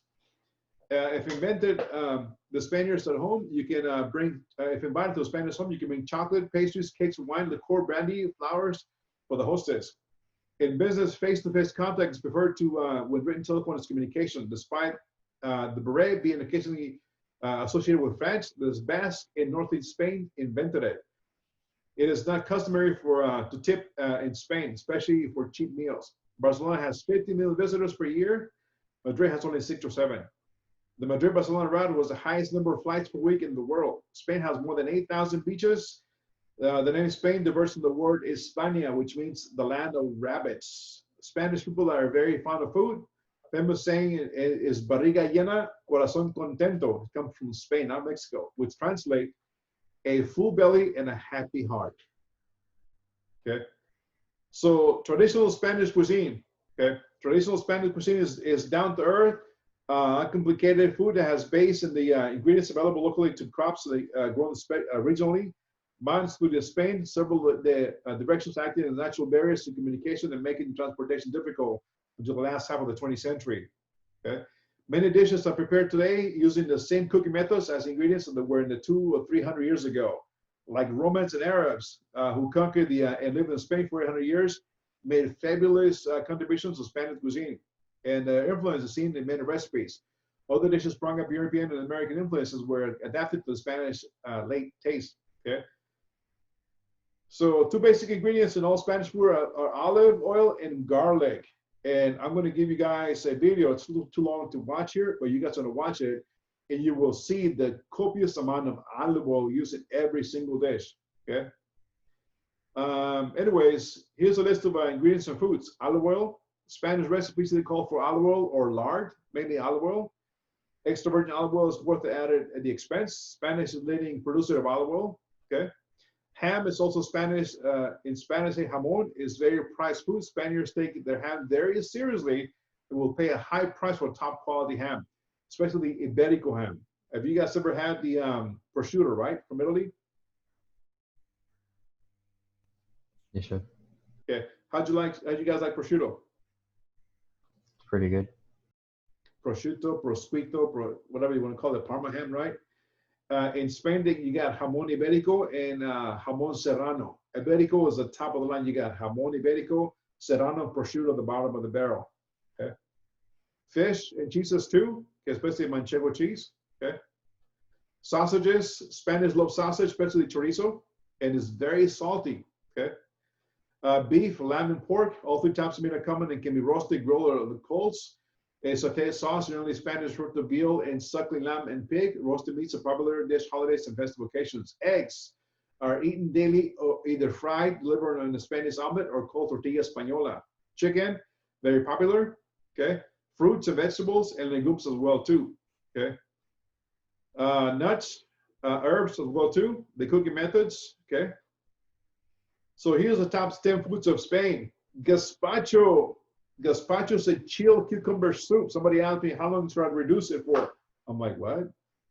No, it's like a Spanish salsa. Okay. The reddest, ripest tomatoes, olive oil, garlic, red peppers, and cucumbers are blended until silky smooth. Then chilled and powdered into bowls or glasses. So delicious, so refreshing. And Andalusia, the southern Spain, have people have every day summer, and there's always a jug on the counter on top of bars. Also, salmonejo and Cordoba, a thicker version of that is often served with a piece of Iberico ham on top. So gazpacho, okay, chilled cucumber soup. Paella, if it's not in a paella pan, it's not a paella. Okay. In Valencia, the region they claim to you can eat different rice dish every day of the year. Let's stick with the most traditional version of for now. Ingredients of the paella Valencia include chicken or rabbit, saffron, runner beans or butter beans. But all the important element is the rice, ideally the bomba or calaspara, but you can also use arborio rice too. Okay. Tortilla española, this is on your menu. Okay. Eggs, potatoes, onions, that is it. And some of the purists have been considered adding onion or gastronomy crime with the highest order. The Spanish omelet is so much more than just some of its parts. The potatoes and onions are slow fried in olive oil, then mixed with the beaten eggs for the flavors to mix before cooking. Add chorizo, ham, spinach, courgettes, or whatever you have on hand to make a meal very touching. Okay, gambas al ajillo, sauté shrimp and garlic. You walk into a tapas bar, the barman is selling customer a northward dish, those sizzling prawns, the tantalizing aroma hits your nostrils. You have to order some too. Okay, to create it at home, you just try some garlic, green chili, olive oil, and throw some prawns in a couple of minutes, and you have it. Gambas al ajillo. Tortas de tomate jamón. Black pigs roams the home oak trees in the western Spain in search of the acorns that give the marble Magneta Iberico ham its distinct and nutty flavor. Rub thick piece of toast, of garlic and tomato, pour some olive oil on top of a slice of jamón, and a quick, delicious lunch. Patatas bravas. Somebody was asking for potatoes. Here we go. Perhaps the most ubiquitous of tapas, patatas bravas, quite a bit of around the country. Polopas boiled with chunks of fried potato. Madrid bravas are sauce made with the sweet, spicy pimentón, Spanish paprika, olive oil, flour, stock, but never tomatoes. Some people add garlic, some dash of fino sherry, and others selfishly insist on keeping their recent ingredients to themselves. Pollo al ajillo, chicken and garlic. Any Spaniard will tell you that the best garlic chicken ever is the one their grandmother makes. And of course, they're right. Peel cloves of garlic or fried in olive oil and to flavor them, then take it out and before adding the piece of chicken. Then that's cooked. The garlic goes back into the some of the rosemary, thyme, and some of the sherry. Well, there's definitely no recipe for this much loved dish. Cochinillo asado. People might claim that they're going to Segovia to see the outstanding Roman aqueduct, fairytale castle of the elegant cathedral, but in reality is that just build up the appetite for lunch. In Segovia means that either roasting suckling pig or lamb, the meat is cooked in huge wooden fire ovens, and it's so tender it's cut in a solid earthenware plate. Okay.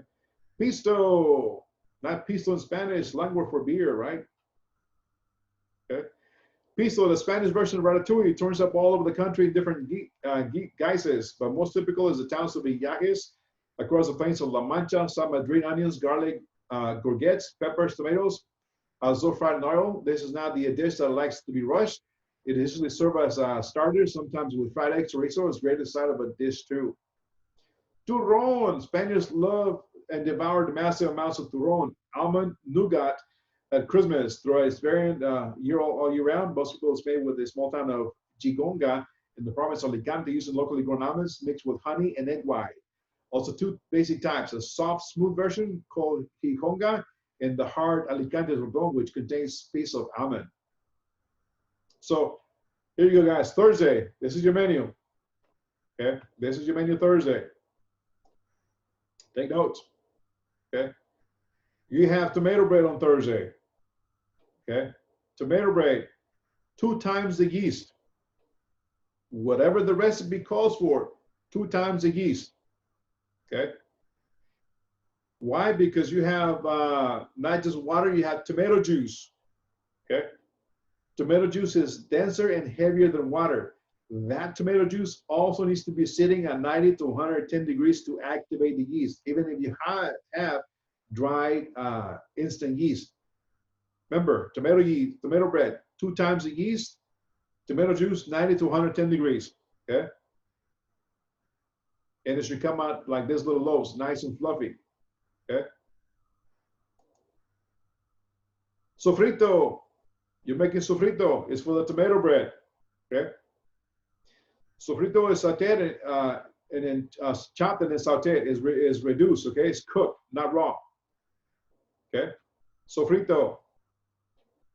You got roasted pork loin. Okay. Roasted pork loin. Don't smear with smoked paprika. It kills the flavor. Okay, roasted pork loin. If it's too big, cut it in half vertically, not horizontal. So you have 2 loins, and it cooks faster. Okay. Give it some olive oil, some regular paprika, some salt. Okay. You have smoked tomato and red bell pepper coulis. That is your sauce for your pork loin. Okay. See the picture on the right hand side? You got the pork loin and the sauce at the bottom. Okay. The deal is with the this red bell pepper, you're going to roast the red bell peppers either on your stovetop if you have electric, maybe in your oven. If you have gas, put it on top of the gas burner and char it. Okay, until it's nice and charred. Once that is nicely all the way charred, take that red bell pepper and put it in a bowl of ice with water. Okay, take a little flimsy towel, wet it, put your pepper inside, out of the water, and rub it back and forth. Your towel is going to act like a sandpaper, removing the skin out of the bell pepper instead of peeling it by hand, which is going to take forever. Okay. Once you do that, you can take it out and then start deseed it and start making the bell pepper coulis. Okay. And lo and behold, tortilla española. Okay. Tortilla española. Let me see if I can pop in a little video here if I can find it. I'm gonna fast forward because it's somewhere in the middle. Okay. Tortilla española. To an American chef. So I'm gonna send this link of the video on the chat where you guys to watch all of it. Okay, watch all of it because hopefully it get you inspired. Because I'm gonna talk about this menu for Thursday when you're done with it. Okay. So let me see if I can fast forward this video here.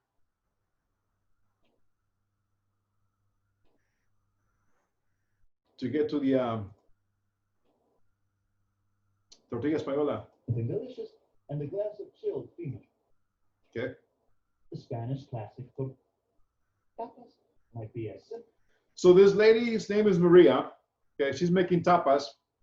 So she's making tortilla española. But watch the technique, all right, guys?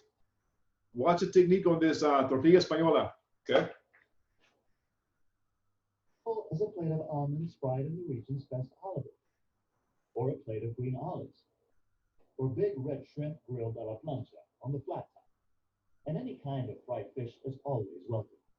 Or the Spanish classic tortilla, a thick omelet packed with potatoes and onions, cooked in olive oil. Tapas are often self-contained dishes, and the way they are served will influence the recipe. Are they appetizers, snacks, finger food, canapé? Let me see if I can fast forward a little bit more so I can have Maria or stick? Show us the tortilla. There we go. It's simply called tortilla, not to be confused with Mexican tortillas. It is a sort of flat omelet made with potatoes and onions, richly fried in olive oil. Maria Garcia Morillo makes her tortilla in the classic way, starting with plenty of olive oil. In this case, she uses Castillo de Canena's own picual.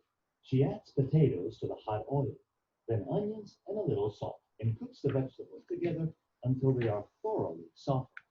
3 eggs are beaten together, and then the potatoes and onions, drained of their oil, are added to the egg mixture. Now a little fresh oil is added to the pan, then the eggs, and finally the moment of truth. It takes great dexterity to flip over this tortilla, but Maria has been doing it about once a day for many years. It is then cut in wedges for service. Indeed, some authorities claim it as the true height of Spanish and Andalusian gastronomy. Tapas can also be avant-garde and modern. At his restaurant A Poniente in Puerto de Santa Maria, Chef Angel Leon elevates the humble sardine, a worker's lunch staple. He grills it gently over a surprising combination of olive pits and pine cone scales that imbue the fish with their fragrant smoke as it's brought to table. For this dish, we have marinated the sardine in olive oil, sherry vinegar, and salt only. We will finish the sardine by smoking it with these olive pits and pine cone scales. It will give us a very interesting layer of flavor when we smoke the sardine. So olive oil, you saw Maria, right? Go back.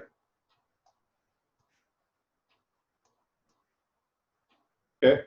So the technique of making the tortilla española is like a giant omelet. You're going to have adequate amount of olive oil. Okay. You're going to peel and slice the potatoes. Make sure they're dry and not wet so that you don't make a grease fire in your stove top. Julienne your onions, put them in there, cook them, take them off. Okay. Maybe restore that olive oil. And if your pan is not dirty, okay, go ahead and put some more olive oil in there. The potatoes, just like you saw her, and you're going to flip it with a plate upside down, and then put your pan back, and then slide that omelet upside down in the pan, okay, and then slide it on the plate. It's an upside down potato and onion omelet, pretty much what it is, okay. Any thoughts on that one? It's going to take some skill, and don't rush it. And the best way to do so, if you do have one, I would suggest using a a non-stick Teflon omelet pan, but do not use a metal spoon or a fork to make the tortilla española. Okay, that is the best way to do so. And when you flip it, you're gonna hopefully have a lid and a towel and flip it over a sheet tray or cookie tray. So when you flip it, you're not dropping grease on the floor, you're not dropping grease on your arm. Okay, you're dropping grease on the pan and you flip it back in it. Because remember, it's hot oil. Okay, so tortilla española is about the technique. It's a potato onion omelet, and it's got to be whole. Then when you have it, you can cut it a little wedge or cut little squares out of it. Okay. Yeah, but that's a good video. Watch it, guys. See if you can watch all the video sometime tomorrow, today or tomorrow, okay, or before Thursday. Next one up. Where is it? Oh, is that it? That's it. So you have tomato bread, sofrito, roasted pork loin, red pepper coulis, and tortilla española. 5 recipes on that day. Okay. 5 recipes. Pork loin is real easy. Season it, throw it in the oven, let it go. Okay, tomato coulis is just the roasting the bell pepper and making it puree. The sofrito, chop everything up, reduce it, and set to go. Tortilla española is the one that's going to take you the longest to make. Any questions on Thursday? Any questions?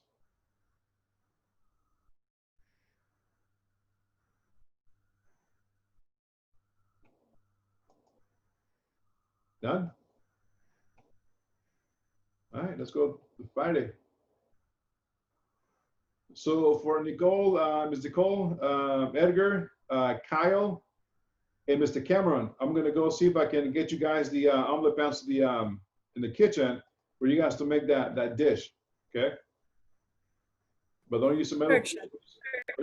Don't use a metal fork or a spoon or anything metal, okay? Where's Kyle? Heard, Chef. Kyle, leave us too. Hey, Chef. Yes, sir. I was looking at the shopping list that you sent us. Mm-hmm. You said you sent us something for pork center loin chops, but not pork loin. You can use pork center loin chops. It takes less to cook. Okay. I just wanted to be sure because I didn't know if I need to go buy a big pork loin or whatnot. So it's more cost effective to use the pork chops instead of pork loin, so you can sub it for the pork chops instead. Okay.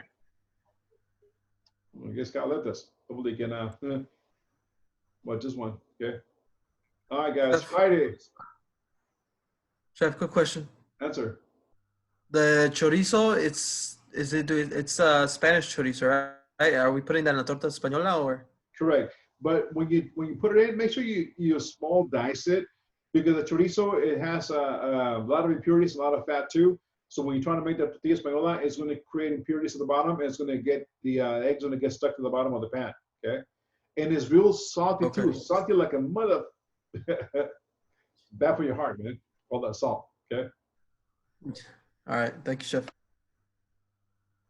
All right. Last stop. Okay. France. France on Friday. This menu is easy, guys.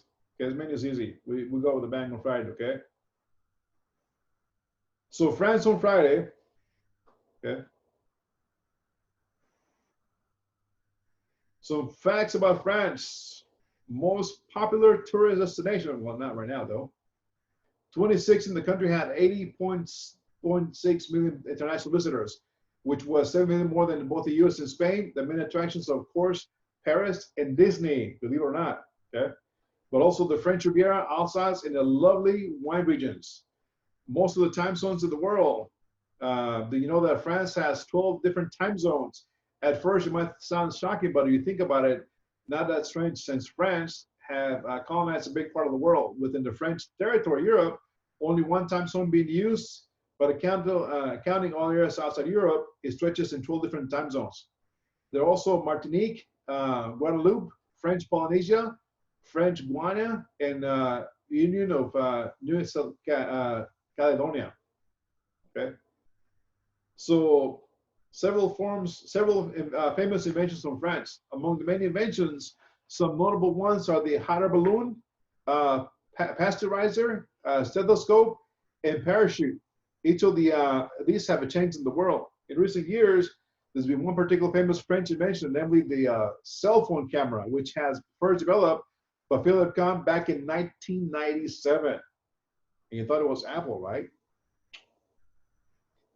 France, 1997, developed the cell phone camera. 4, more than half the world's roundabouts are in France. Pretty funny fact about France, it has at least for us in Sweden was, I guess this guy in Sweden, okay? Furthermore, than 30,000 roundabouts in total, which respects a little more than half of the world's roundabouts. France is the only country who forbade supermarkets to throw away or burn unsold food. The first country to forbade supermarkets to throw away or burn unsold food.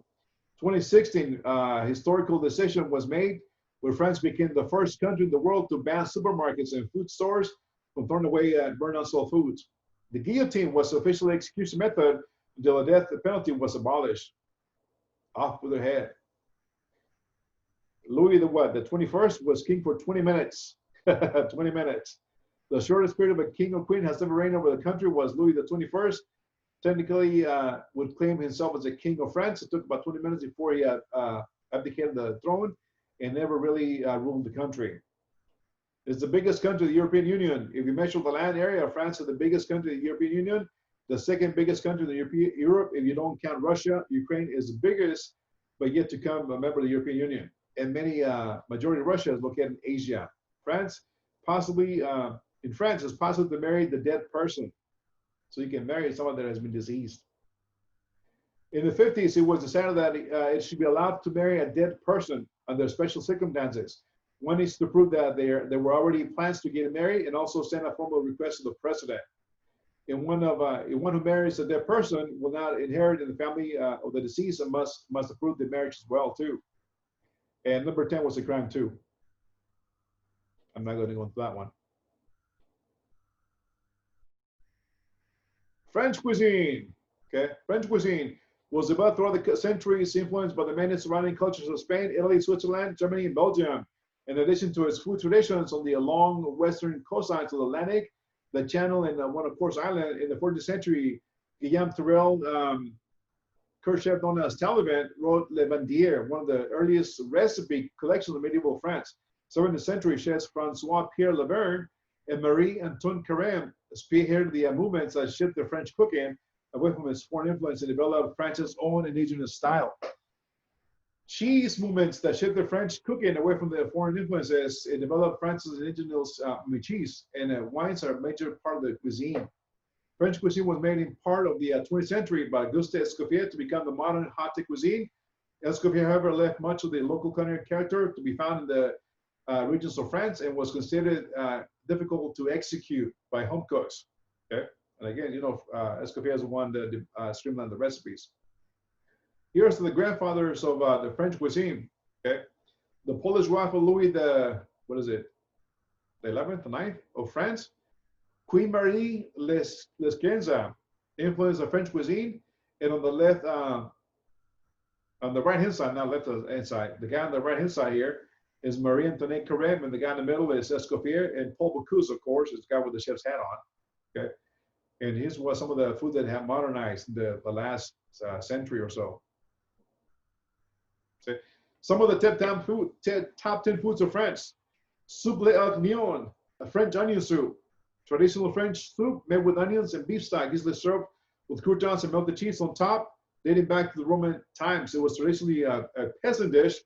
So the current version dates about the 18th century. The soup's unique flavor comes from the caramelization of the onions, which often have a brandy or sherry added during the slow cooking process. If you're into soup mood, why not try Marzel's traditional soup, Le Poisson de Rouille. In France, it's traditional to serve the French onion soup in the left-hand side soup bowl, which is called the lion's head soup bowl. Got 2 lion's heads on the side. Coq au vin. You guys remember coq au vin from Foundations, right? French cooking and red wine. Okay. Cassoulet.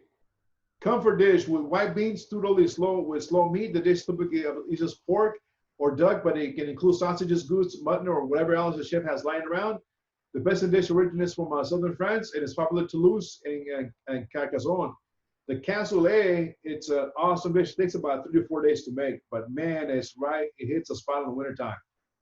has duck confit, andouille sausage, what else? Pork, bacon, fatback, beans, beef stock, and breadcrumbs. Man, it's just Thanksgiving. Beef bourguignon. You guys remember that too from Foundations. Beef bourguignon, beef cooked in red wine. Souffle, chocolate souffle, and it has to look like that, nice and puffy, like Mark Simpson's hair, not flat and deflated. Flemish. Flemish means cake in Flemish, and this dish originates from the southern France. In the border of Belgium, it was a puff pastry crust filled with cheese and vegetables. It resembles a quiche, traditional filling of leeks and cream. Although variations exist, it's also a pizza-like version of Flemish, which comes from without the top crust and the pie for some French twist. Try the crusty pistolet, which also has anchovies, onions, and olives. Confit, duck confit takes about two to 3 days to make. Okay, it's anything cooked in its own fat. Then this way is the duck. Salad niçoise, it's on the menu Friday. Okay, salad niçoise from the town of Nice, and it's supposed to use all the fresh vegetables in the summertime, like green beans, tomatoes, yes, hard-boiled eggs, cooked potatoes, seared raw tuna. Okay. Ratatouille is not just an Italian dish; it's also from French. Okay, and it's not just a bunch of peppers mixed together and chopped, sautéed. It can also be displayed different style. Okay. Tarte tatin, again, according to the culinary legend, tartane is started its life as a mistake in 1896. Hotelier Stephanie Tatin was making traditional apple pie when she accidentally let the apples cook in sugar and butter for too long. In a hurry to rescue the dessert, she put the pastry base on top of the burning fruit and put it in the oven. She supposedly served the upside-down tart to her guests at the Hotel Tatin, and resulted in one of the hotel's signature dish, as we can still makes it. Okay, tarte tatin, made by mistake. Okay. Yes, it is incredible. So have you had? I guess you've had it before, right, Miss Alexi? It is, man, absolute heaven. So good. Yeah, it's got duck confit, it's got bacon, it's got pork, it's got beans, it's got stock, it's got loaded with items, and man, it just hits. It's like Thanksgiving in one dish. We had a couple of students make it at school a while ago, and man, every time they make it, I always tell them, you're gonna make it, you gotta take at least 3 or 4 days to make it, but you gotta make it right. You just can't make anything half-assed. And every time they made it, Chef Rab loves it, Chef Gary loves it. And we'll make it, I just spread out and share with them too. Cassoulet, okay. Tatin, okay. Tarte tatin. So on Friday, this is your menu. Salad niçoise, okay. It's got green beans. If you cannot find Kalamata olives, you can use, or niçoise olives, you can just use regular Spanish olives, okay, the green olives that you find in the store. It does have red onions. It does have tomatoes. You can utilize Roma tomatoes. If the cherry tomatoes are too expensive, that's fine. It does have hard-boiled eggs, and the potatoes are cooked, but everything is served cold. Okay, the beans are blanched in salted water and they're shocked in ice, and that is it. They're not sautéed, they're not braised. Okay, and the tuna, it is seared, and it is served medium rare on top. Now, HEB has tuna in the frozen section. It has little cryo bag packs, like $4 or $6 for 2 packs. Okay, I think I saw them at Walmart too, but they do have it. It's not sushi grade tuna, but it is tuna that you can utilize for this salad. And the dressing is a lemon vinaigrette. Okay. Again, so if you cannot find niçoise olives or Kalamata olives, you can use Spanish olives. Okay. Traditionally, it's niçoise olives, but olives will do. Tomatoes, green beans, onions, potatoes. And this is a nice salad for the winter, for the summertime. Okay. Mushroom and leek tart, okay? If you cannot find leeks, you should be able to find them, okay? They do onion and leek tart with some green onions as well too, to give it a green color. So for this one, you're gonna need a pâte brisée. Mealy, not flaky, okay? And the tart is a tart mold. If you don't have a tart mold, you can utilize a disposable little muffin tin from Walmart or HEB to make them small individually, okay? So make the pâte brisée. Make sure your table is flour. Roll that out on top. Roll it. pick it up, flour table, turn it upside down, flour it again, and then roll it nice and gently to the desired thickness, maybe less than a 1/4 inch.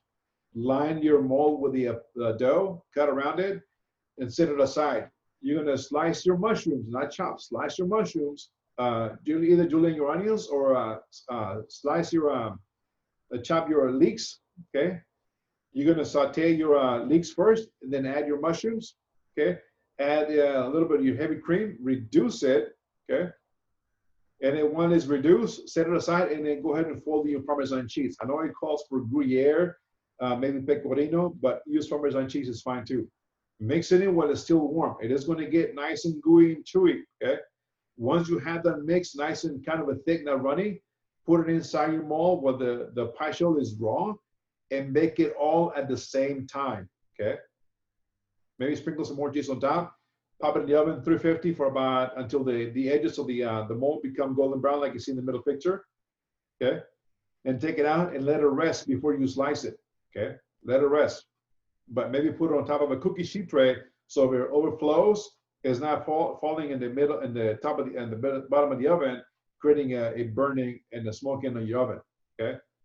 Mushroom and leek tart. You also have baguette on Friday. Okay. Baguette. You guys remember how to make baguettes?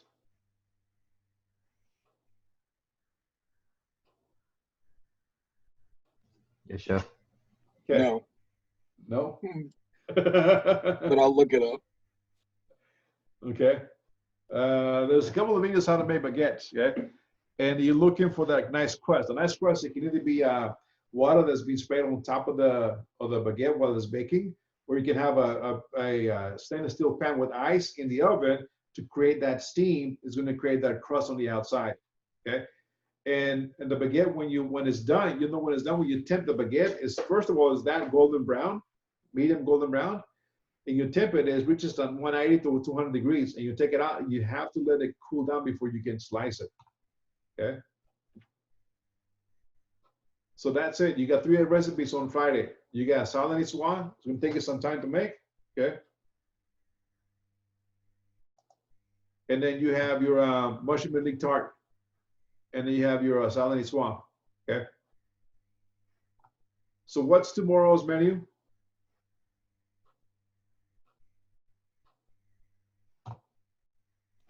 Churrasco with chimichurri and French fries, empanadas dulces, and strudel dough. Okay. What are your notes on the steak? Medium rare. Okay. With a little salt and oil. Okay. That's And it. again, guys, and I think the ingredient list calls for a skirt steak, but you can use a flat iron steak. You can use any kind of low cost effective steak. Doesn't have to be skirt steak. Skirt steak is quite tough. Okay. So what about the chimichurri?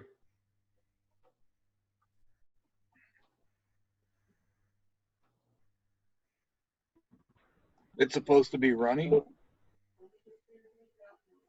And what else on the chimichurri?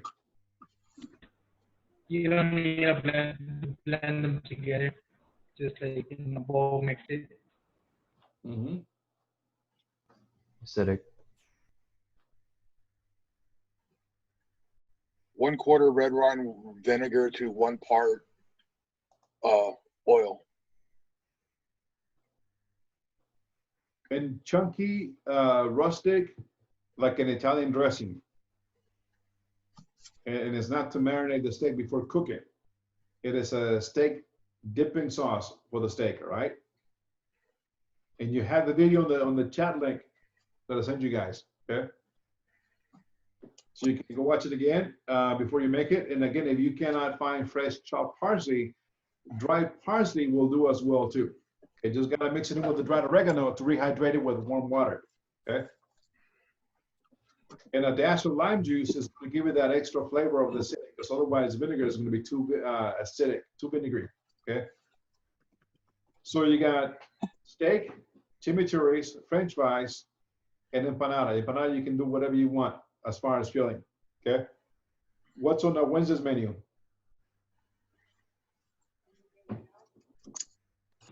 Spatzel, cabbage rolls, and apple strudel. Okay. What are we looking for the spatzel? Browned in butter, Correct. And if you don't have a spatzel maker, what can you use? a colander, or cheese grater. The smooth side of a cheese grater. And a flat one. Now that has the one that has the 4 sides, because you're not going to be able to get that batter to the right cheese grater, right? And now the cabbage rolls. What are the notes in the cabbage roll? What are you looking for in that one?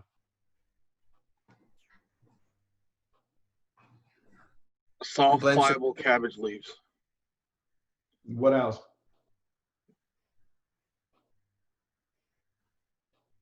Saran wrap and foil tightly. What else? Raw pork. Bingo, raw pork, because you want that cabbage roll when you cut it nice and firm. You cannot falling apart and crumble. Okay.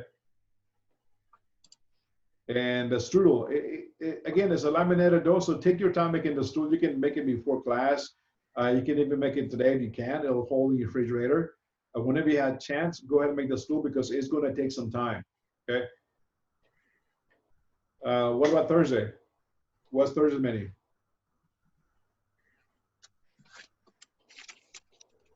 Tomato bread, roast pork loin, smoked tomato and roasted pepper coulis, sofritos, and tortilla española. Okay. So sofrito, okay, is everything chopped and cooked, right? Not reduce and cook like forever, right? Tortilla española, what are we looking for?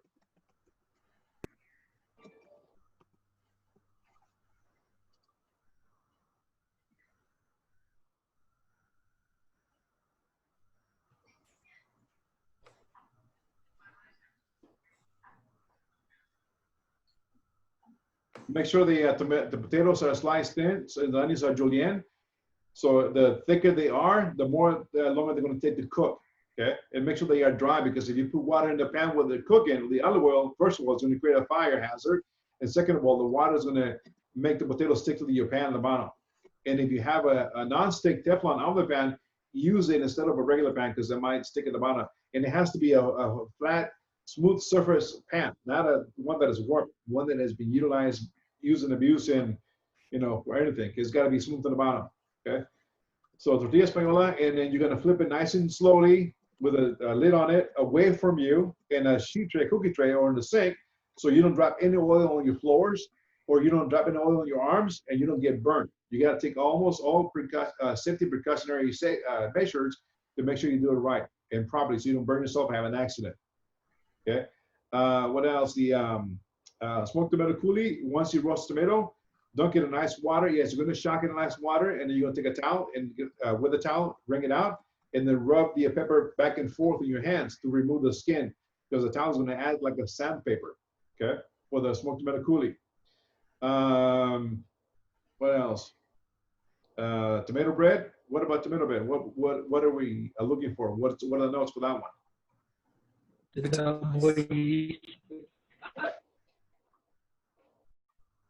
times the yeast, and make sure the tomato juice sitting at 90 to 110 degrees Fahrenheit.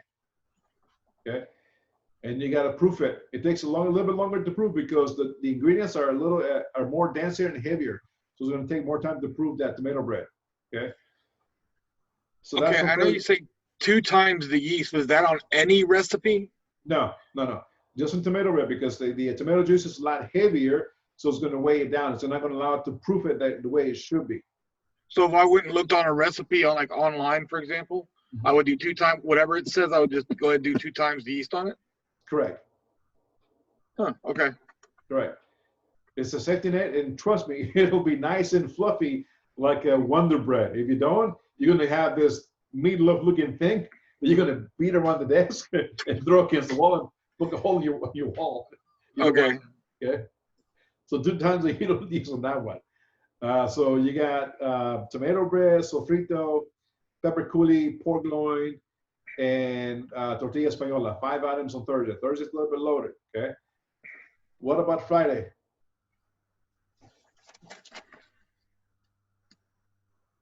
Mushroom and leek tart, salad, nicosi. I don't know how to say it. And a baguette. Niçoise. Niçoise, thank you. Baguette, you guys got it. Okay. It's one of the easiest one to make. Just got to make sure it's proofed properly. And when you're shipping the baguette, do not degas it. Now, there's different ways of making the baguette when you're shipping it. People like to pinch it and fold it over, or people like to pinch it and use the bottom, the palm of your hand to, seal it together, okay? Or people like to roll that dough outwards like this, okay? You start like Ukraine, okay? This is a baguette right here. You push it down and out as you're rolling it back and forth, so the dough extends. It's going to fight you bad because the yeast inside, okay? Mushroom and leek tart, pâté brisé for the crust. Roll it, put it in a mold, and then saute your leeks, mushrooms, add your cream, your other ingredients, reduce it, add your cheese, put it on top of the mold, and goes in the oven. Okay, but make sure you put something in the bottom so it overflows, so it doesn't burn the bottom of the oven.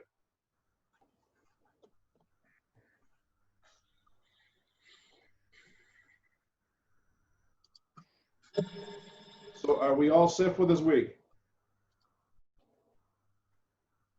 Just keep in mind that everything that we went through as far as the techniques and what to look out for, keep those in mind very closely, especially when it comes to certain items. And again, the recipe on the chimichurri, don't use in the portal.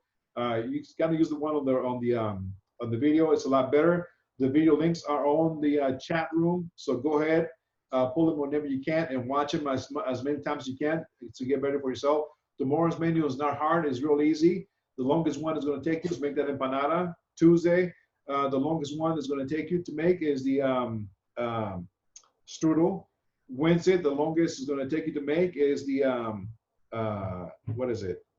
Maybe the tomato bread and tortilla española. And Friday, all the components for the salad is going to take you time to miss them out. Baguette is no problem.